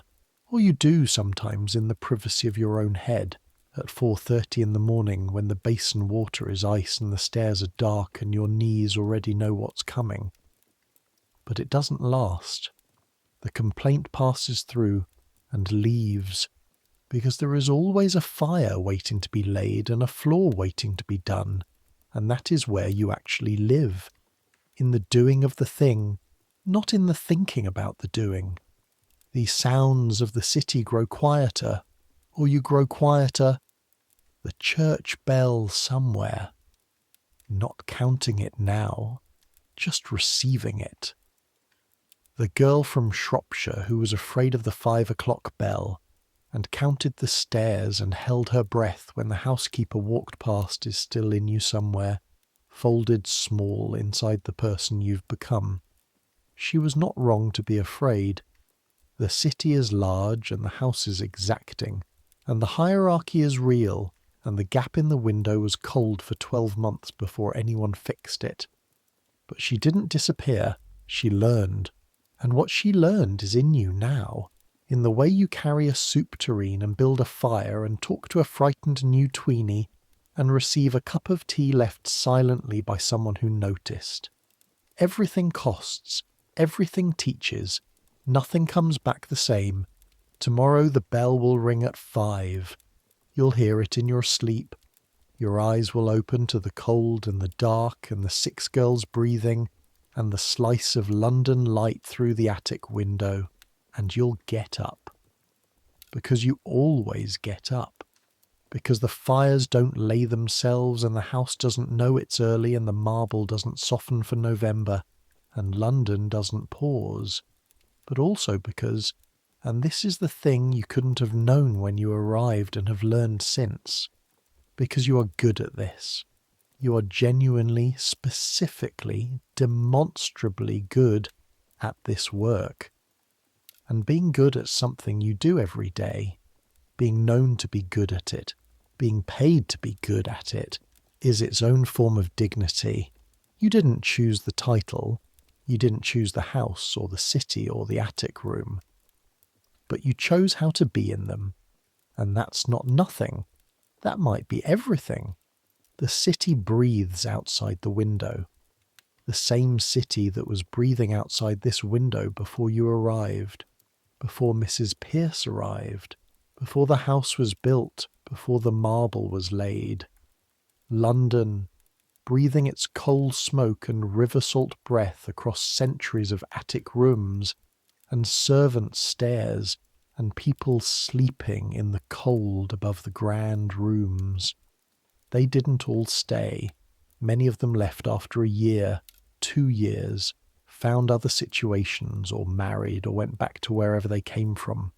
Some of them stayed. Some of them became housekeepers themselves, women like Mrs. Pierce with keys on their waists and ledgers in their hands, and the quiet authority of people who know every room in a house from the inside. You don't know yet what you'll do. You're 15. The bell rings the hour, too tired to count it. Your eyes are already closed.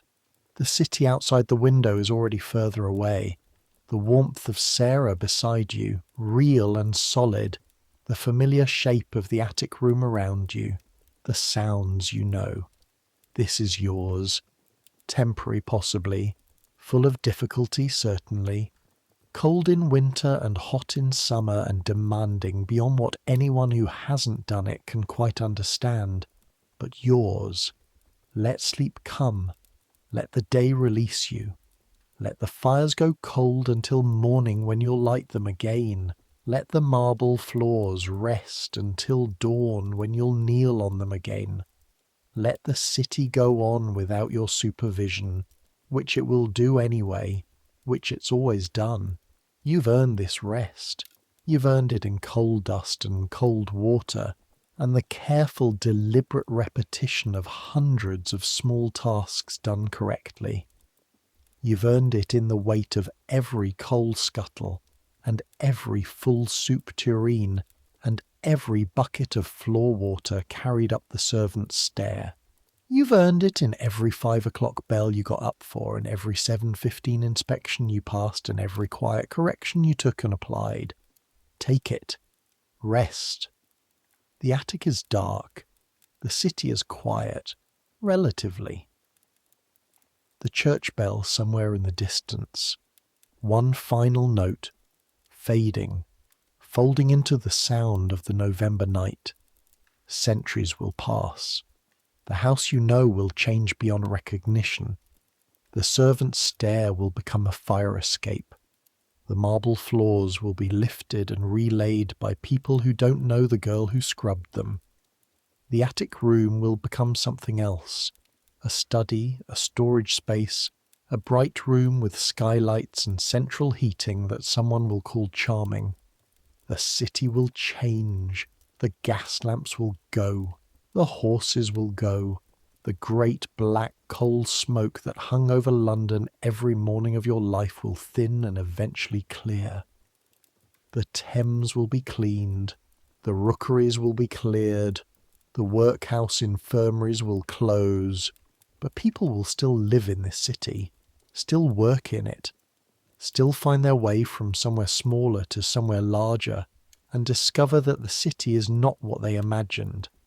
Still lie in beds at night and listen to the sounds of a place that doesn't stop for them, and feel the particular combination of exhaustion and belonging that comes from being inside something enormous and learning, slowly, how to be in it.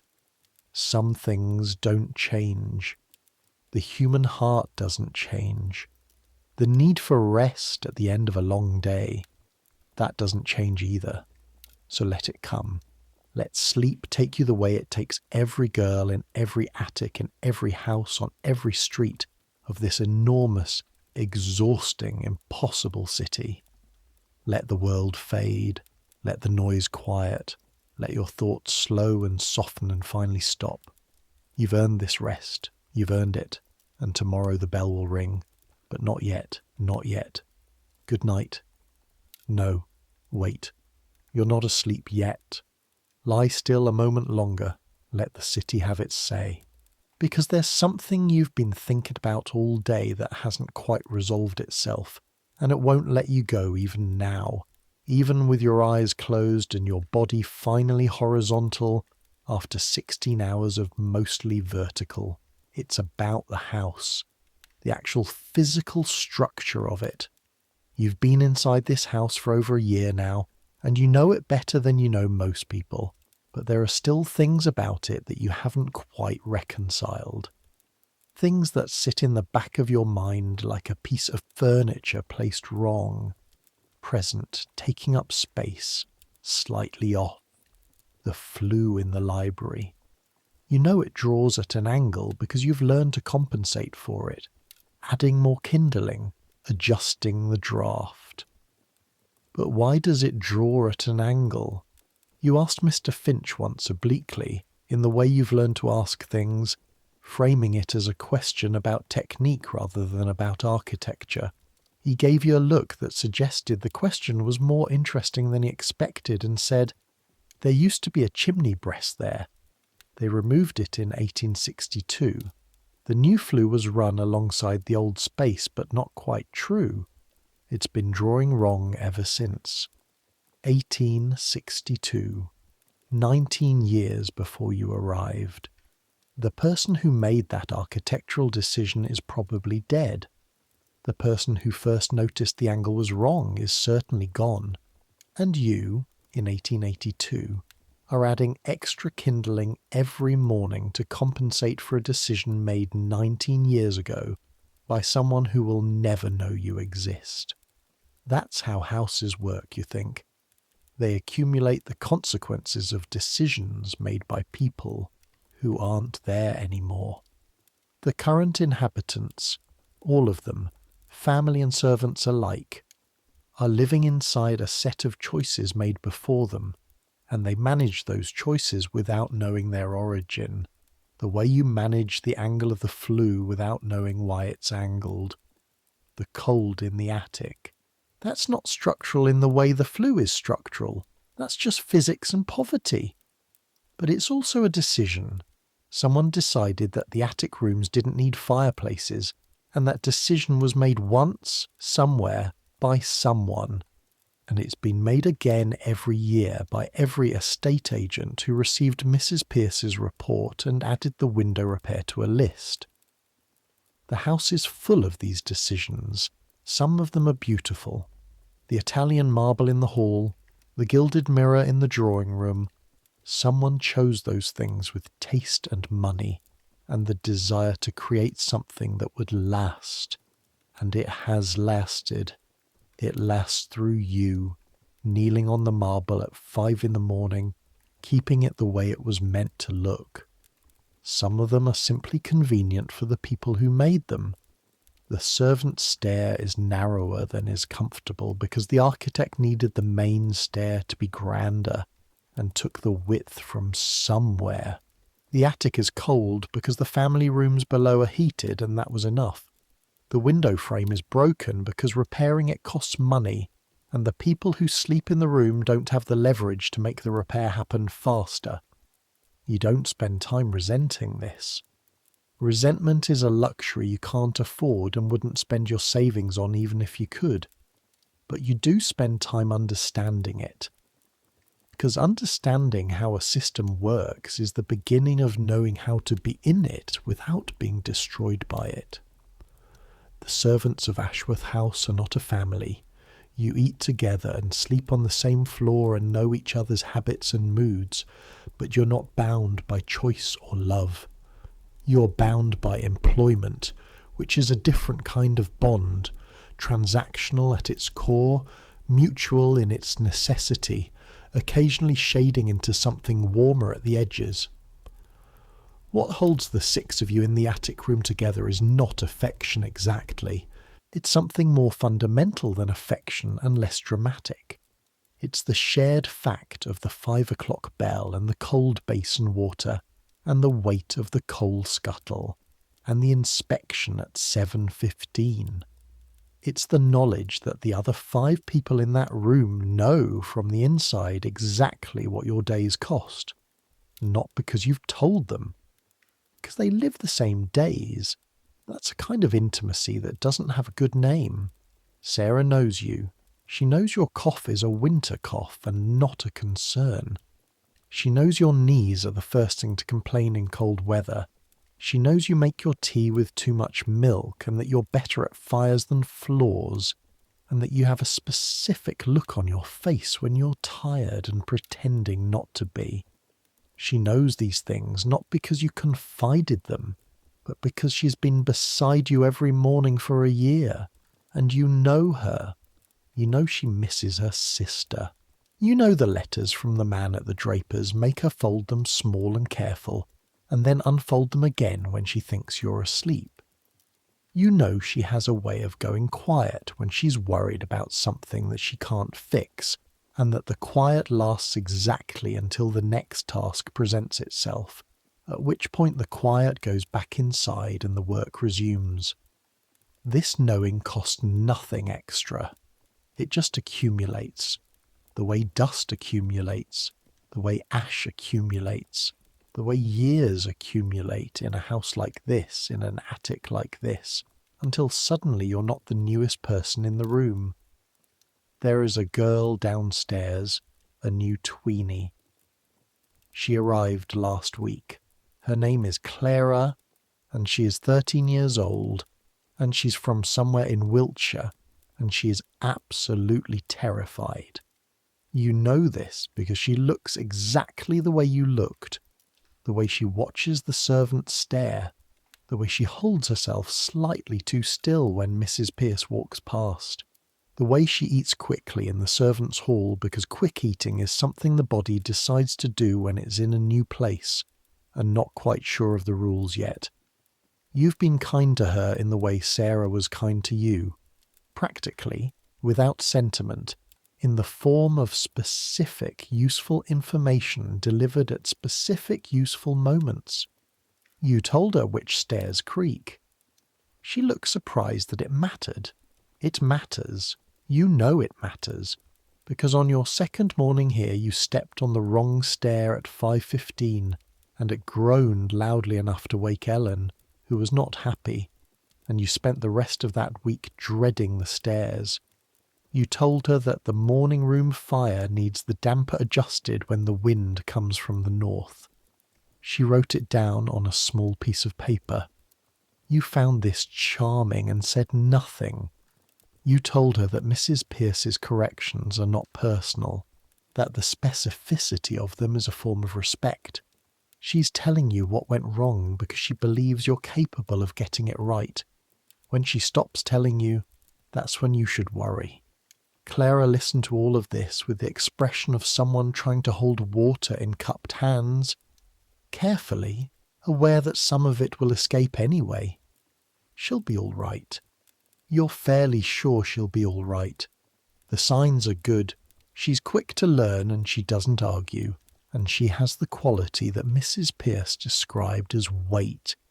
That particular solidity of someone who will be here tomorrow and the day after, who has decided this is the place and committed to understanding it. You recognize it because you have it now. Didn't have it at 14, or had it less maybe. It's something that gets denser over time, something the cold mornings make and the black grates make and the weight of the coal scuttle makes, each one adding a small layer to the person you're becoming.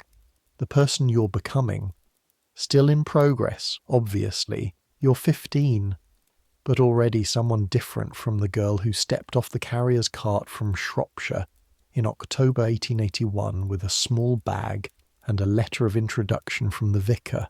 That girl is still in you. You catch sight of her sometimes, when something unexpected frightens you and the old held breath response comes back, or when you pass the library and find yourself running your eyes along the spines of the books and feeling the old want quick and sharp before you put it back. She hasn't gone, she's just quieter. The person in front is someone who knows which stairs creak, and how to build a fire that burns true, and when to speak and when not to, and how to be in a very large, complicated world without being consumed by it. That's enough for tonight.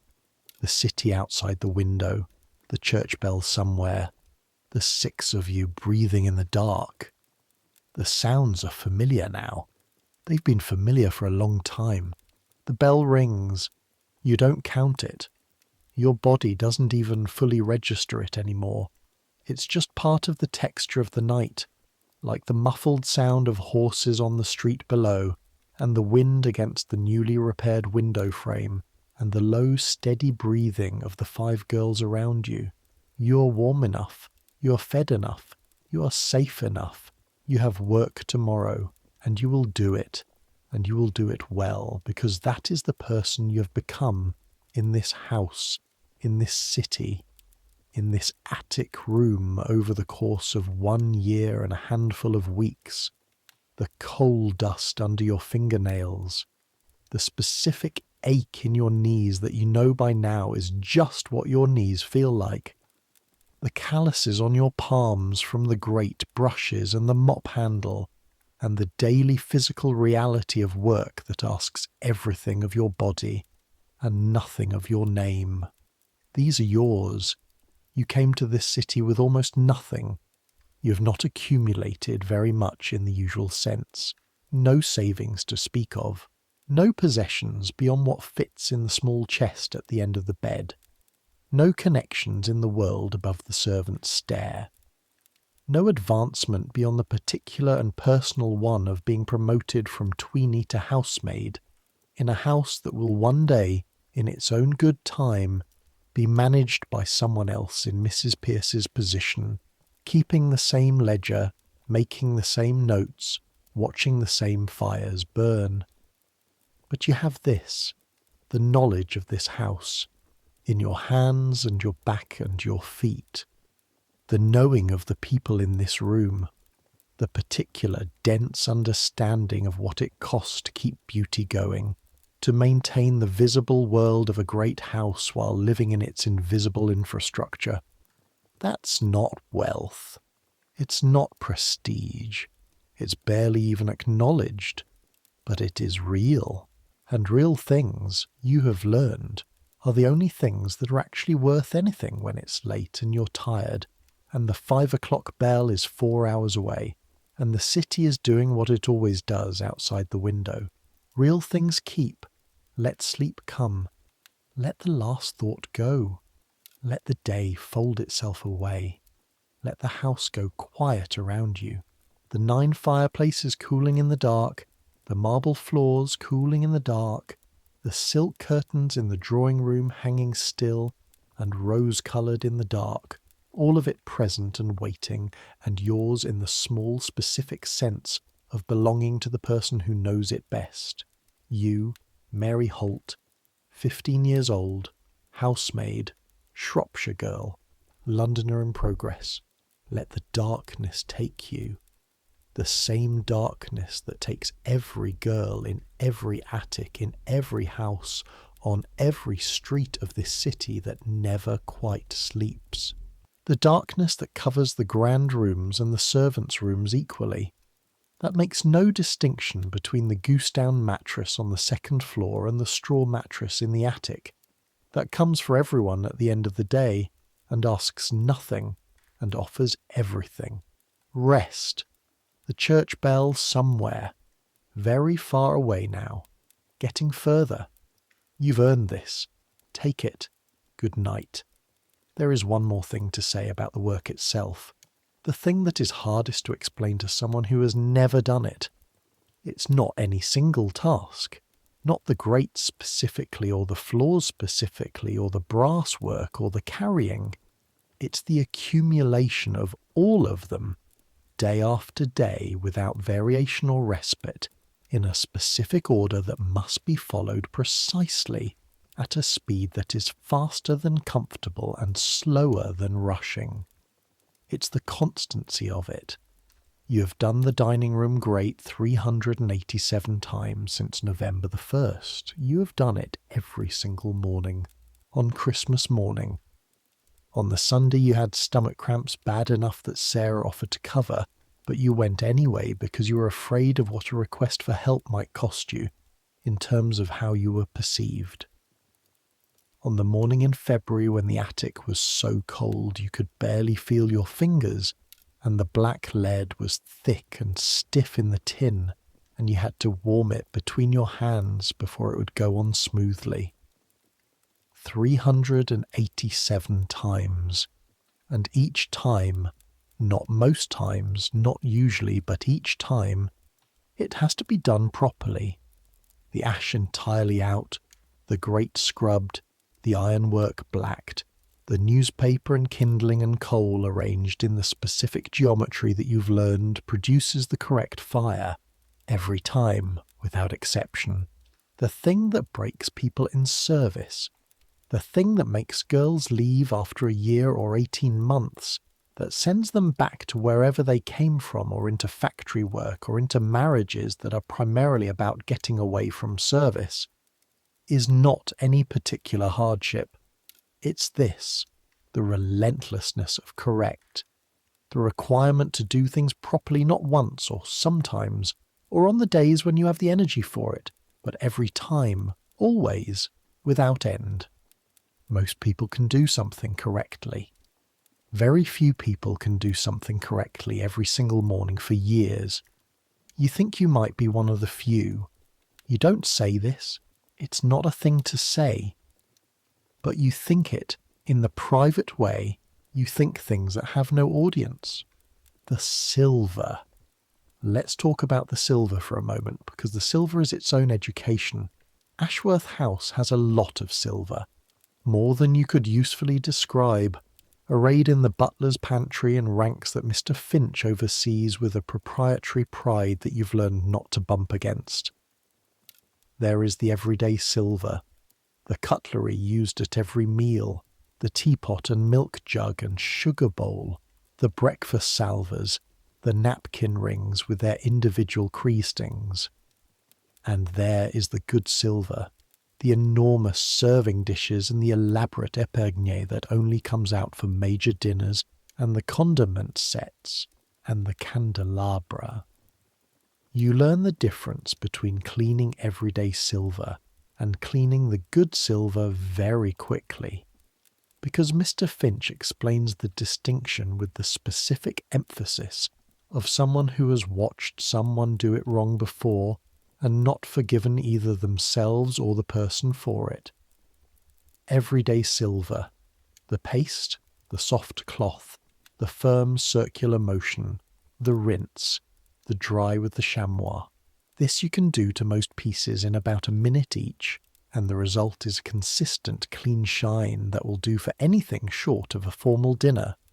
Good silver, slower, more care. The recessed areas need a different brush. a soft bristle one, almost like a toothbrush, to get into the chasing without scratching it. The chamois for drying must be spotlessly clean, or it will leave marks, and you must turn the piece to the light at every stage, because silver hides dullness until the light catches it from exactly the wrong angle and reveals it at precisely the moment Lady Ashworth is looking at the dinner table. You've been in charge of the everyday silver for 4 months. The good silver remains Mr. Finch's territory, which is fine. The good silver is the kind of responsibility that arrives when it arrives and not before, and trying to accelerate its arrival would be presumptuous and possibly damaging to relationships you need to be functional. The everyday silver comes to you once a week. Thursday mornings, after the grates and before the hall floor, when the family's at breakfast and the lower floor rooms are free. You set yourself up at the kitchen table with the cleaning materials and work through the pieces methodically, starting with the cutlery because there is more of it and it goes fastest, then the serving pieces, then the small items like the napkin rings. The smell of silver polish has become one of the markers of Thursdays. Not the way beeswax is a marker of Fridays when the furniture gets polished, or the way bleach is a marker of Mondays when the kitchen floor gets a thorough scrub. Each day of the week has its own particular smell beneath the baseline of coal and carbolic soap and kitchen fat, and after a year you smell the days as much as you see them. Thursday smells of silver and chamois leather, and underneath those the dry metallic smell of the silver itself, a smell that exists, you've decided, somewhere between the inside of a coin and the inside of a cloud, which you know is not a useful description, but it's the one that's accurate.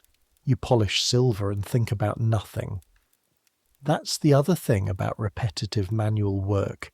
It creates a particular kind of mental space that isn't quite thought and isn't quite blankness. Your hands are busy and your eyes are occupied, and some distant part of your brain is tracking the quality of the shine and the progress through the pile, and all the rest of your mind is simply open, available, running idle. It's in this state that you've worked out most of what you know about the house, about the people in it, about yourself, not by thinking directly at the problems, by letting your mind work around them the way water works around a stone, finding the shapes of things not by direct examination, but by the indirect pressure of many hours of quiet. The servants' hall is the other place where you think. Mealtimes in the servants' hall have their own geography and their own rules, most of which are unwritten but all of which are real. The hierarchy of the table, Mr. Finch at the head, Mrs. Pierce at the foot, the upper servants, Ellen, cook, at the places nearest each end, the housemaids and footmen in the middle, you, the tweenie, between wherever there is room. This arrangement shifts slightly as the year passes. As you move from tweenie to housemaid, your place at the table moves a fraction. Not enough that anyone mentions it. Enough that you notice.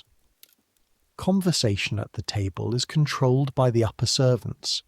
Not explicitly. There are no rules about who speaks. But there is an unwritten logic to it. You don't speak across Mr. Finch to Ellen. You don't offer opinions on matters that are above your level. You don't introduce topics. You do answer direct questions.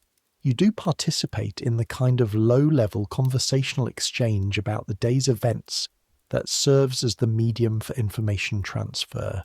Who has visitors, what's needed in which room, which supplier sent what and whether it was satisfactory. Information is the currency of the servants' hall in a way that money is the currency of the floor above. Everyone is gathering it, processing it, using it to navigate their days more efficiently. The gossip that happens, and it happens everywhere people work closely together, is not idle gossip, but functional gossip. the kind that tells you things you need to know. Whether Sir Edward is in a particular mood, whether Lady Ashworth has a headache that will require special consideration when managing sound levels on the first floor, whether the visitors expected on Thursday are the sort who will require additional preparation. You learn to receive information and to share it and to hold it when holding is appropriate, which is more often than sharing. Mrs. Pierce's position on gossip is nuanced in a way she's never articulated, but that you've worked out by observation. She does not approve of personal gossip, idle speculation about the family's private affairs, the kind that serves no purpose beyond entertainment. She does permit, and to some degree encourages, practical information exchange, because a house that runs on incomplete information runs poorly. The line between them is not always obvious. You've learned to err toward restraint, because the cost of erring toward openness is higher than the cost of erring towards silence. There is a rhythm to the servants' hall that you've become so accustomed to that you only notice it now when something disrupts it. Sunday evenings, after church, when the atmosphere loosens slightly. Mrs. Pierce leaves the room earlier on Sundays. Mr. Finch, who is privately religious in a way that makes Sunday a full experience for him, rather than a half-day's holiday, is often reflective and therefore quieter than usual. Cook, whose relationship with Sunday is the relationship of someone who has one day off a week and intends to extract every possible unit of value from it, is more likely to produce extra food on Sunday evenings, something from her own small budget of private cooking, a cake or a batch of biscuits, presented without ceremony and consumed with the specific appreciation of things that are outside the usual order. The biscuits are ginger. This is a fixed fact of Ashworth House Sundays that predates you by at least 3 years, according to Sarah, and shows no sign of changing. Cook's ginger biscuits. Small and hard and intensely gingery, in a way that makes your eyes water slightly on the first bite, and then settles into a warmth that moves down into your chest and stays there. These are good. These are specifically, concretely good, in a way that is worth noting, because good things in the specific and concrete sense are the things you carry with you when the balance tips the other way, and you're at 4:30 in the morning in January, with ice on the basin water, and your knees already announcing their complaint.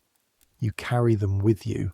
Cook's ginger biscuits on a Sunday evening, Sarah's scarf, the cup of tea left without a word, Mrs. Pierce's word, sufficient, the sun on your face on the rooftop in May.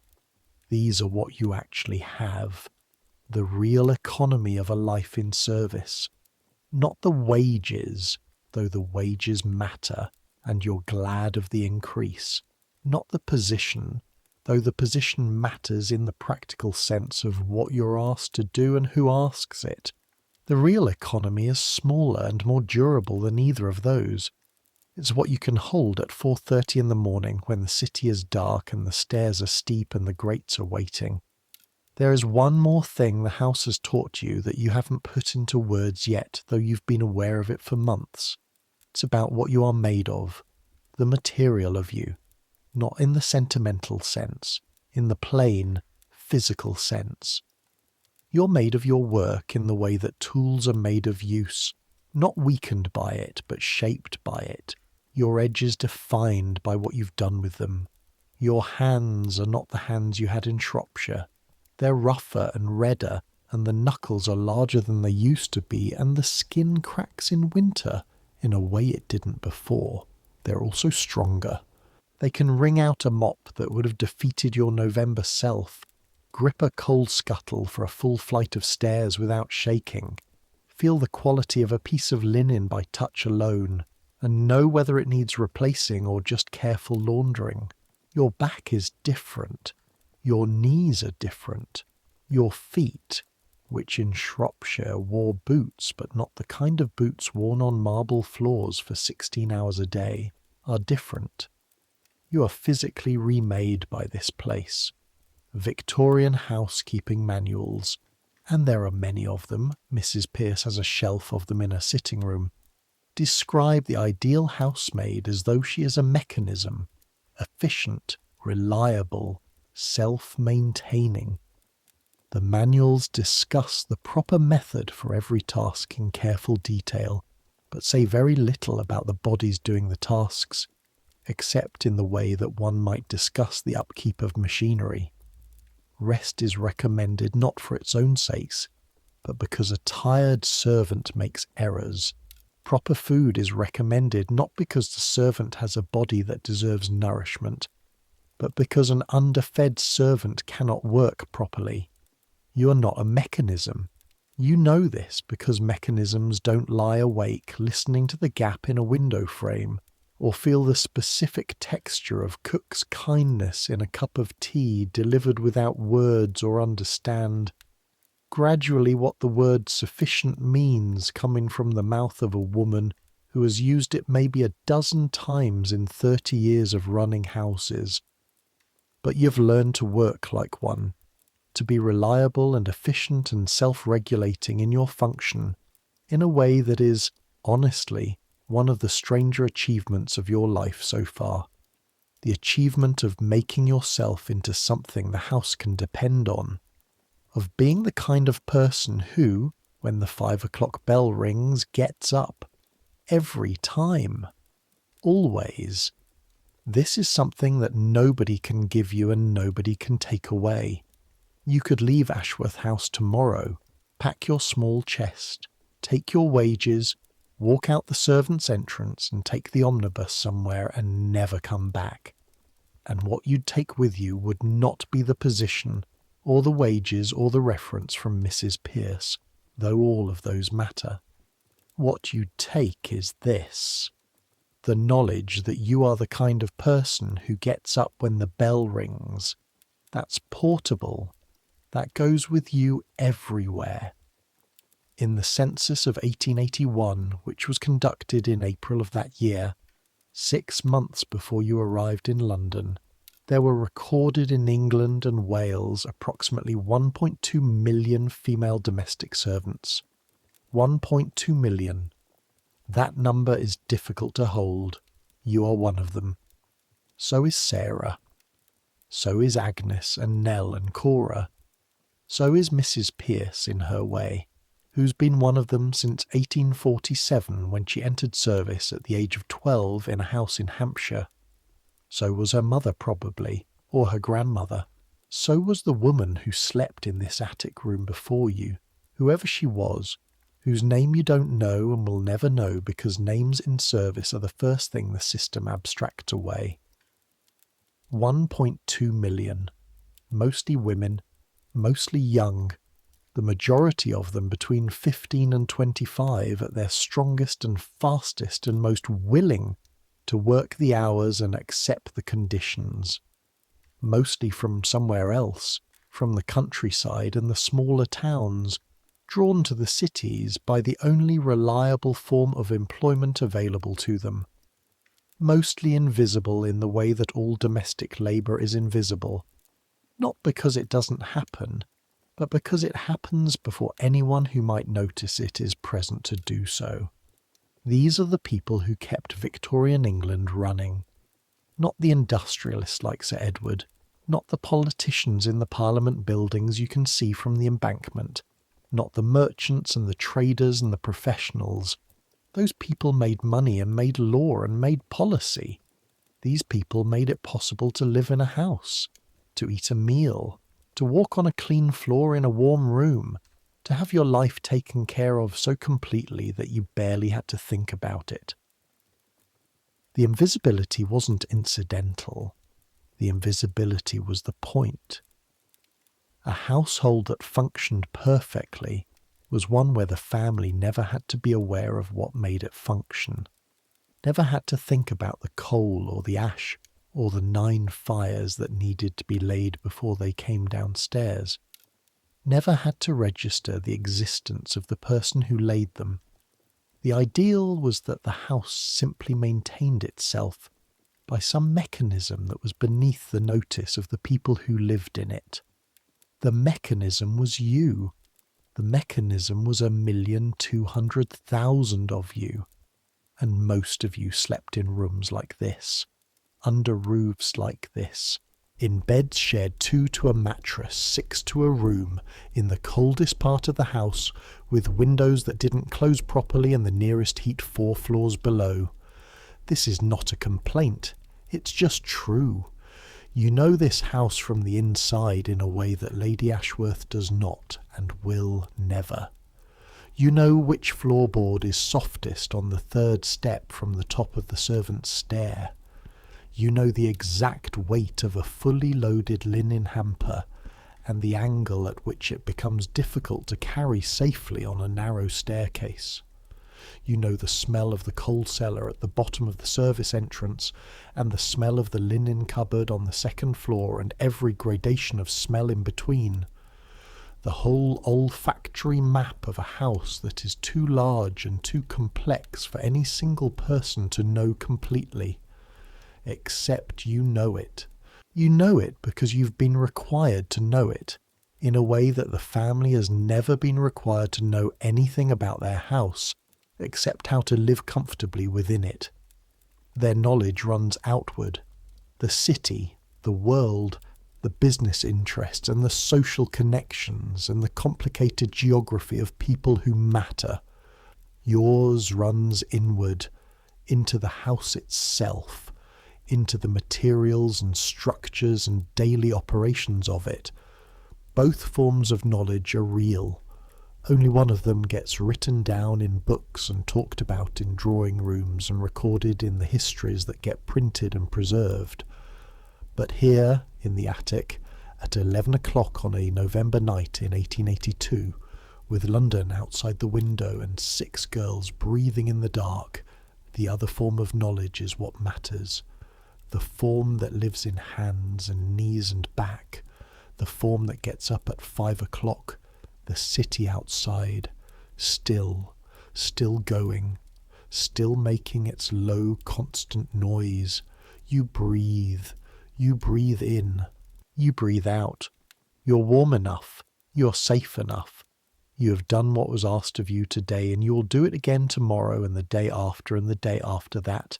And every one of those days will add another small layer to the person you're becoming, and that person, who you can feel already, solid and practical and capable, someone who knows which stairs creak and how to talk to a housekeeper and what it means to do something correctly every single time.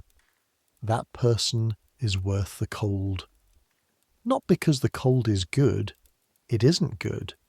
The cold is just the cold, the consequence of a room without a fireplace under a roof that absorbs the London night.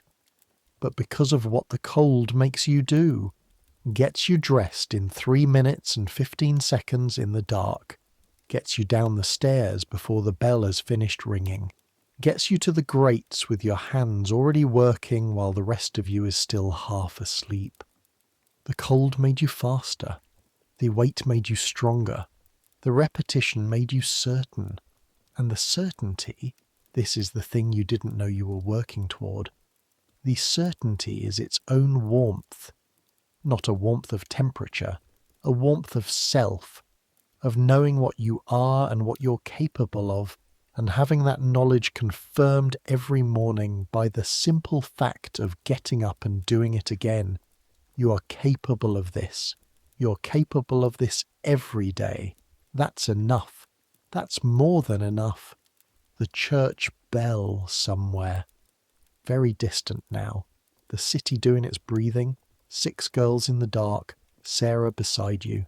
Agnes, Nell, Cora, Ellen, and you, Mary Holt, asleep. But before you sleep, before the last thought goes, there's the night in January that you haven't thought about in a while. The night the pipes froze. It was a Wednesday, 3 weeks into January, And you remember the date because it was the day after the temperature dropped below 15 degrees for the first time that winter. Not the genteel English cold of earlier in the season, but a sharp eastern cold that came in overnight from somewhere across the North Sea and settled over London like a judgment. You woke at 2 a.m, not to the church bell, to a sound inside the walls, not mice. You know, mice sounds. They're specific and scrabbling and horizontal. They follow the skirting boards. This was vertical. A crack that moved upward through the wall beside your bed, then another crack from the ceiling, and then a deep low groan from somewhere below that vibrated through the floor timbers and into the mattress. The pipes. You knew it immediately in the way that you know things now by body knowledge rather than thought.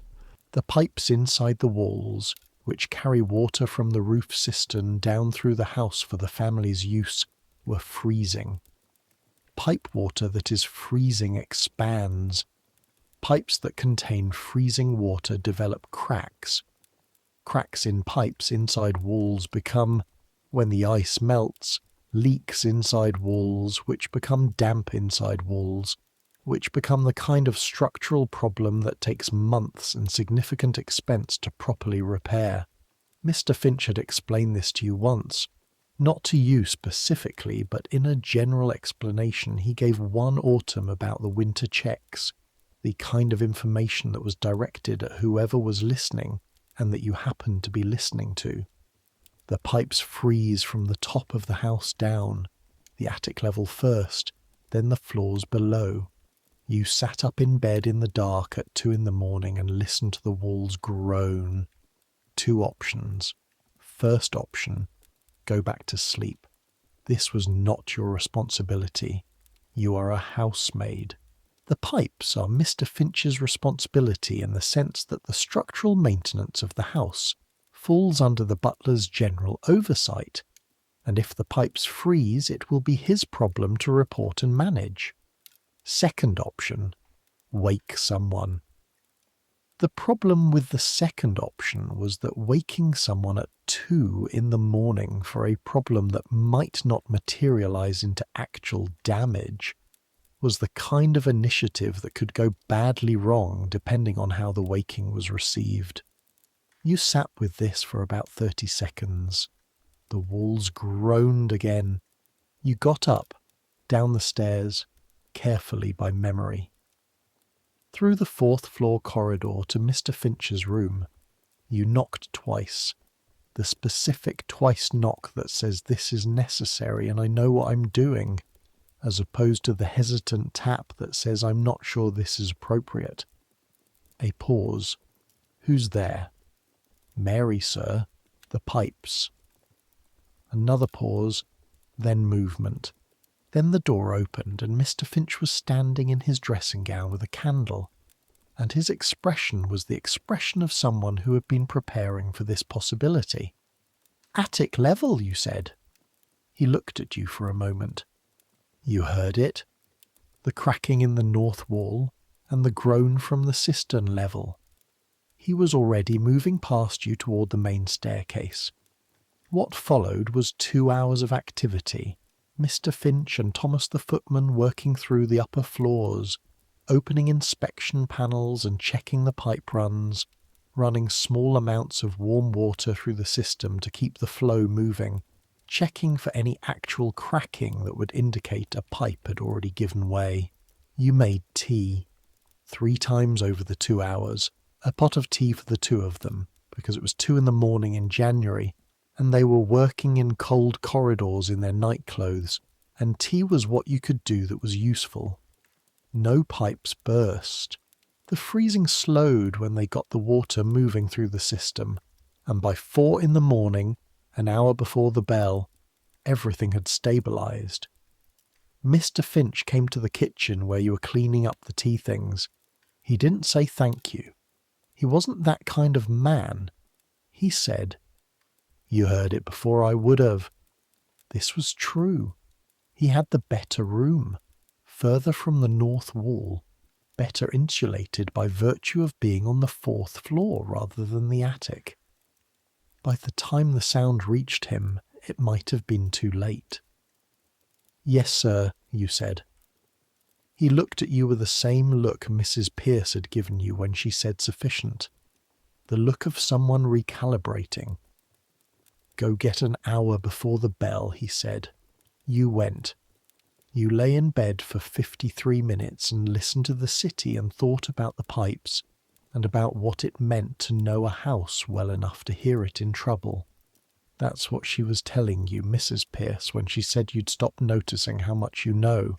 Not that the knowledge would become less, that it would become instinctive, that it would stop requiring conscious attention and become the background against which you move, the way you stop consciously reading a room you know well and just exist in it. You had known the pipes were in trouble before you'd thought it. Your body knew it first. The sound found its way into your sleeping mind and woke you, because your sleeping mind recognized it as significant, filed it in the category of things that matter, and overrode the rest. The house had spoken to you in the language of its own distress, and you had heard it because you'd been paying attention to it for long enough that its language was, in some small way, yours. That's what a year makes. Not just competence, not just the knowledge of which stairs creak and how to build a fire that burns true. A relationship of a kind. The particular kind that exists between a person and the place they've lived inside long enough to learn its sounds. The bell rings at 5. You get up,